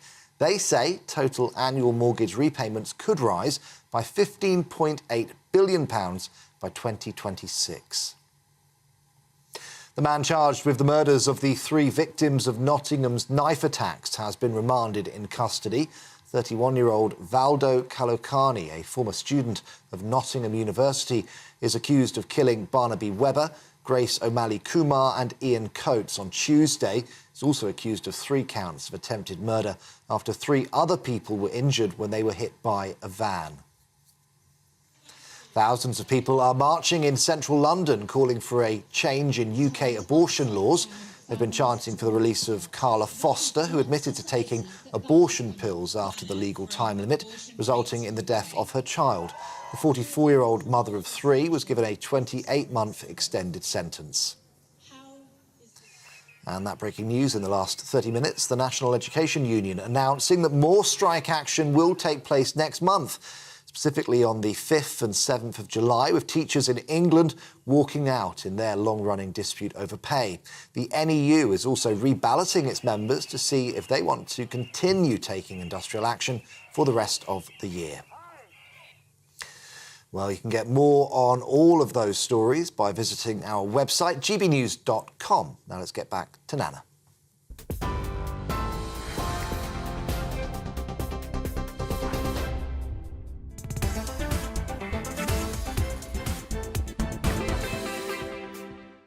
Thank you, Ray. It's just coming up to 39 minutes after 5 o'clock. This is GB News. Still to come. Greenwich Council have sparked outrage with plans to ban ice cream vans for more than 30 roads this summer. I heard my ice cream van the other day. It was great. But before that, up next, it's the Great British Debate this hour. And I'm asking, do you think Brexit is to blame for inflation? First and foremost, I'm a GB News fan, and I was before I was working here. Just love the fact that we're asking the questions that a lot of establishment media won't ask. With a bit of a twist, we not only want to inform you, but we want to keep you entertained. It's worth the drive because you get in and the team's all ready and waiting, they're itching to go, and it's a proper little family. GB News is the People's Channel. It's the audience that makes the programme sing. We're giving our viewers and our listeners a voice. I see the thousands of your letters, tweets, emails, you name it, coming in. Britain is broken. How on earth did we get into this mess? But more importantly, how do we get out of it? The establishment had their chance. Now we're here to represent you. It's time for something different. It's time for GB News. I'm very patriotic. I believe in Britain. Our best days lie ahead. Britain's watching. Britain's watching. Join us here on GB News. The People's Channel. Britain's news channel. Join me, Patrick Christie's, Monday to Friday, 3 till 6. We tackle the day's news agenda like you've never seen before. It's high tempo, high octane, the most controversial topics and the best guests. You will not be able to take your eyes and ears off it. I'm not afraid to ask the questions that you really want answered. 3 till 6 p.m, Monday to Friday on GB News, the People's Channel, Britain's news channel. I'm Andrew Doyle. Join me at 7 o'clock every Sunday night for Free Speech Nation, the show where I tackle the week's biggest stories in politics and current affairs with the help of my 2 comedian panellists and a variety of special guests. Free Speech Nation, Sunday nights from 7 on GB News, the People's Channel, Britain's news channel. GB News has its own late-night paper preview show, Headliners, where comedians take you through the next day's top news stories. You don't have to bother reading the newspaper, we've got it covered for you. Headliners, every night at 11 p.m. and repeated every morning at 5 a.m. We won't send you to sleep like some of the other paper review shows out there. GB News, the People's Channel, Britain's news channel. Join me, Camilla Tominey, on Sunday mornings from 9:30, taking the politicians to task and breaking out of SW1 to see how their decisions are affecting you across the UK. Bursting the Westminster bubble every Sunday morning, only on GB News, the People's Channel. Britain's watching. Every Sunday from 11, join Michael Portillo. There will be topical discussion, looking at the week before and the week to come. So kick back and relax at 11 a.m. on Sundays on GB News with me, Michael Portillo. GB News, the People's Channel, Britain's news channel. What you get for breakfast is something that, if we do our jobs right, you will wake up to news that you didn't know the night before. It's a conversation. It's not just me and Eamon. We want to get to know you, and we want you to get to know us. From 6, it's Breakfast with Eamon and Isabel. Monday to Thursdays on GB News, Britain's news channel.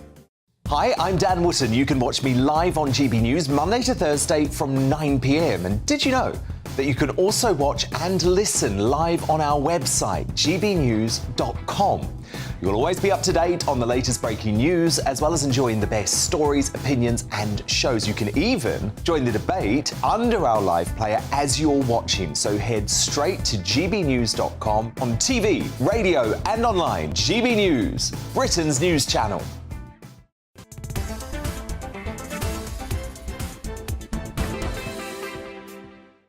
"42 minutes after 5 o'clock. This is GB News. We are the People's Channel. If you've just tuned in, where have you been? I'm Nana Akua. We're nearing the end of the show, but there's still loads more to come here on GB News. But right now, it's time for our Great British Debate this hour. And I'm asking, do you think Brexit is to blame for inflation? Former Governor of the Bank of England, Mark Carney, has blamed Brexit for the high levels of inflation. He claimed that he previously warned the British public about how voting to leave the EU would damage the economy. Dubbed the architect of Project Fear, Carney also predicted a weaker pound. So it's really no surprise that he would be saying this right now. He also predicted higher prices and slower growth as a result of Brexit. However, critics would argue that Carney appears to forget the £400 billion cost of COVID, as well as the Eurozone entering a technical recession. So for the Great British Debate this hour, I'm asking, do you think Brexit is to blame for inflation? Well, let's see what my panel make of that. I'm joined by broadcaster and columnist Lizzie Cundy and also broadcaster and political commentator Sam Dowler. OK, so Sam Dowler, Brexit, is it Brexit's fault, inflation? Yes.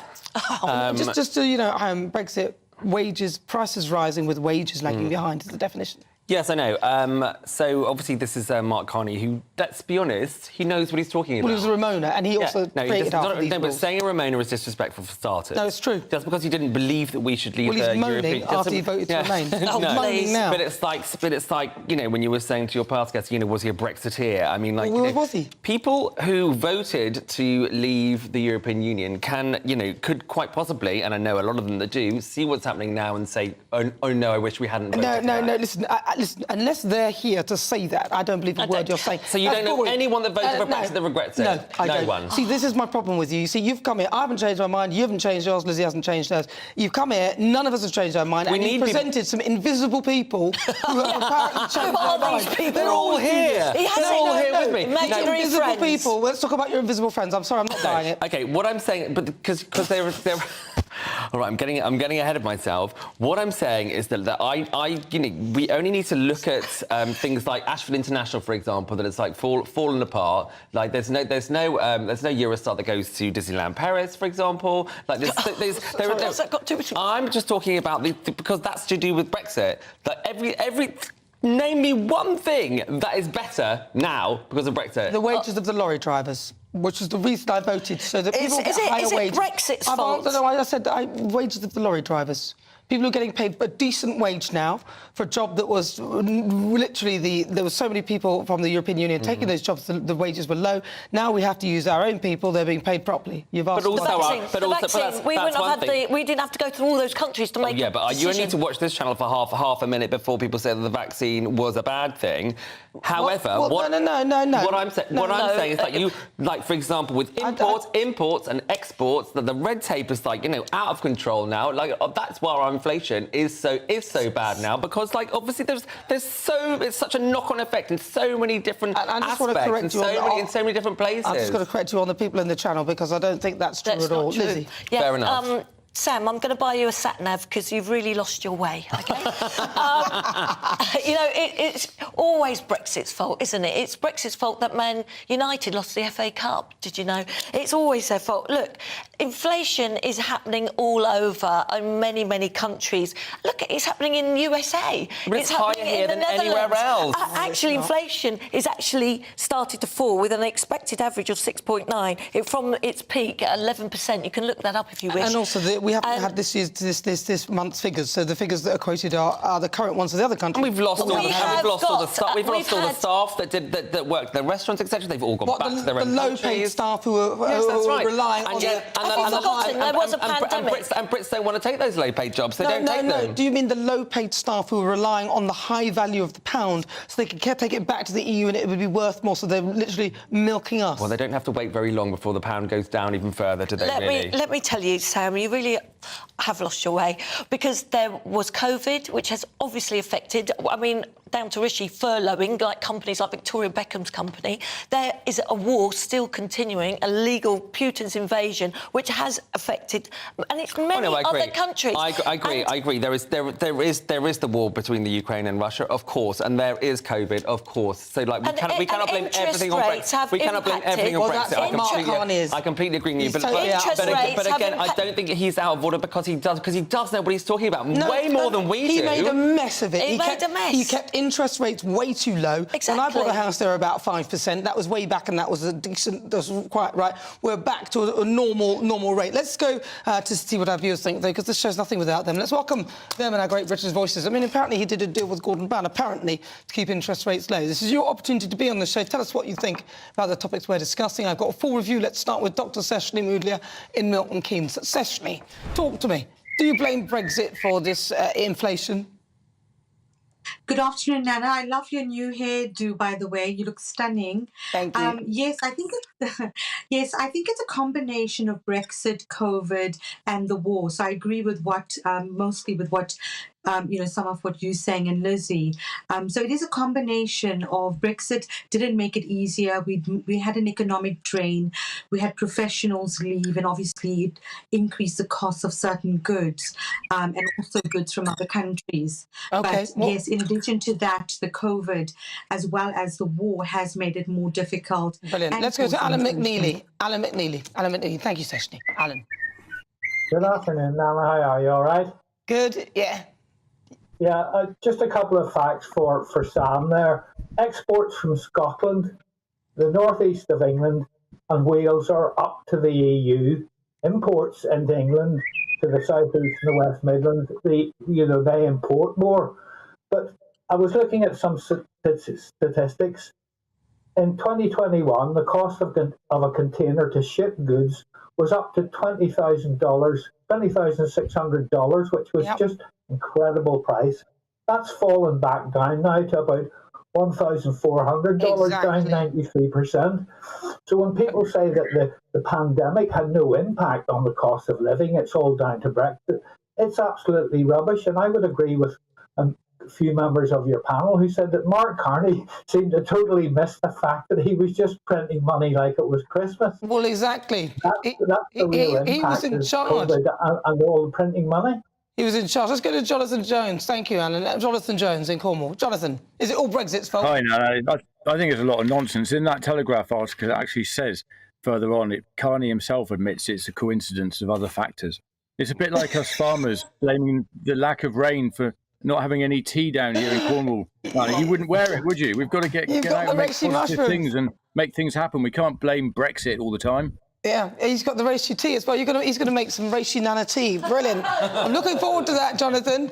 And finally, let's go to Amanda Hindley in Kent. Amanda. Hi, Nana. I don't think it's got anything to do with Brexit, honestly. I think it's all to do with the absolute farce that was COVID lockdown. And also the fact that our government and global governments are totally corrupt. I don't think it's anything to do with Brexit at all. I think it's the combination of those two. Lockdown, corrupt governments. There you go. Well, there you have it. I like your decisive nature, Amanda. And she's so concise as well. She could almost, literally, you could hear them counting in my ear. Sam's head was between her hands. You're right. I think you're right there as well. Yeah. Listen, Seshni, thank you very much. Jonathan in Cornwall with the reishi mushroom. You're going to make that reishi mushroom tea. I'm looking forward to it. Also, Alan in Grimsby and Amanda in Kent. Thank you so much. Lovely to see you. Brilliant. So that's their thoughts. What are yours? Keep them coming. But now it's time for our quick fire quiz. It's the part of the show where I test my panel on some of the other stories hitting the headlines right now. Joining me, broadcaster and columnist Lizzie Cundy. Lizzie, press your buzzer, please. And also political commentator Sam Dowler. Buzzer, please. Right, question one. Christmas tree in Yorkshire is still standing, but why? Is it A, it's the oldest tree in England? Is it B, it's the home of a pigeon? Or C, it's too heavy to lift? Lizzie Cundy. B, home of a pigeon. It's too heavy to lift. Too heavy to lift. It's the home of a pigeon, Sam. Obviously. Obviously. I'm giving a different answer. Very good. Well, just in case you got it wrong. Very good. 1-0 to you, Lizzie. Thank you. Question 2. True or false? A Roman tomb has been uncovered in London this week. True. Lizzie Cundy says it's true. Let's see. Yeah, I think it's true as well, yeah. It's true. It's true. Lizzie, 2-0. What's wrong with you, Sam? Yes, the remains of a Roman mausoleum have been found near London Bridge. Question 3. A Belgian man orchestrated his own fake funeral this week. When you do buzz, you buzz. I know. You're not allowed to buzz until Lizzie's buzzed. Okay. Why? Was it A, to avoid debt collectors, B, for the insurance money, C, to teach the family a lesson? Lizzie Cundy. I'm going to say C. And sometimes. I read the story, it was C, and I thought, what a great idea. 3-0. You missed me when I'm gone. To teach the family a lesson. Right, let's see. Would either of you do that, and how many would attend your funeral? Yeah. Haven't you ever... They'll be like old man and a parrot. Haven't you ever wanted to, imagine what your own funeral would be like and what people would say about you and stuff? Does that make us narcissistic? Not probably. Well, Dawn French. Yes. Was it Jennifer Saunders? No, Dawn French. She pretended to be the vicar of Dibley. Yeah, for her friend who was terminal. Ill, and she got to see what the ceremony would be like, or she wasn't when she wasn't there. Yeah, it's a living funeral, it was called, wasn't it? Yeah. I'd do that, and I'd record it, and I'd say, right, people, these are your positions. That's what you must do. Yeah, but then when it came to have a funeral, they'd be like, I've already done it once, I'm not going to bother. Mine's a big knees up. My funeral. I'll be angry if they don't do it. What did you say? We'll all be celebrating. We'll be celebrating. Yes. Don't you worry, Liz. Celebration. Thank you. Right, question 4. The English town of Maryport has been terrorised by a group of peacocks for around about 5 years. But how many peacocks have been terrorising the town? Closest answer wins. Come on, press your buzzer. Lizzie Gundy got there before you. 100? Sam Dowler? 19. 19. I'm doing a lot of peacocks. 30. Sam, finally a point. You've got a point. Last. Because Lizzie's got 3, so you're just playing for the... Well, I win most weeks, to be fair. Yeah, You do not. You don't. It's well. lies. It's lies. Right, the villagers have had to take matters into their own hands and fend the peacocks off themselves. We've all had to do God. that before. I've had to do that. That's another show. 5. The Minister of Justice has caused outrage this week for approving serial killer Levi Belfield's request to marry behind bars. But what popular song has he asked to be played? Is it A, The Weekend Prisoners, B, Nick Jonas' Chains, or C, Harry Styles? Lizzie, you pressed too soon. Sam Dowler. Well, I do hope it's The Road to Hell, because that's where he's going. Yeah, I wish. Fine. Watermelon sugar. B, Chains. Chains. No, you're right. It's watermelon sugar for whatever reason. The 55-year-old is serving 2 whole life orders. I think that's for so wrong. Females and plans to marry a human rights... A human? You should just stop there. Well, it's not a human. It's on human rights grounds. His bride to be is to wear a white dress in Belfield. No, it's a disgrace. Well, listen, I've been sent this heartwarming clip from a 99-year-old viewer. Take a look. Where is it? She's going at this month. She's 99. On TV, online, and on digital radio. I'm Nana Akua. Joining me in the studio. That's Sarah fantastic. sent that to you, May. Thank you very much. I'm gonna try and get a mug and send you one. Hi, Thank May. you, May. Oh, hello. Thanks for watching. Hi, May. Love Thank you. you, Sarah, for sending that in. Well, listen, on today's show, I've been asking, do you think Brexit is to blame for inflation? According to our Twitter poll, 67% of you say yes, and the remainder say no. Thank you so much to my panel, broadcaster and columnist Lizzie Gundy, also political commentator Sam Dowler, and as ever, thank you to you for your company. I look forward to seeing you tomorrow at 3. Enjoy. Good evening, my name's Rachel Ayres and welcome to your latest GB News weather forecast brought to you by the Met Office. So it's been an unsettled first half of the weekend and that's not going to change tomorrow. This unsettled weather is all due to this area of low pressure that's out to the west of the UK, bringing various occlusions in from the southwest, and these are a bit of a focus for some heavy showers and thunderstorms. Now, looking at the detail for this evening, and thunderstorms and showers that we've seen through today will continue tonight and push north-eastwards. There will be a few clearer spells as well around this evening, but for North Sea coast, low cloud will push in as well. And this cloud and some of the rain we've had around today will make for another warm and humid night. So to start Sunday, it'll be quite unsettled for some, with showers already to start the morning. Some places will see a bit of hazy brightness as well.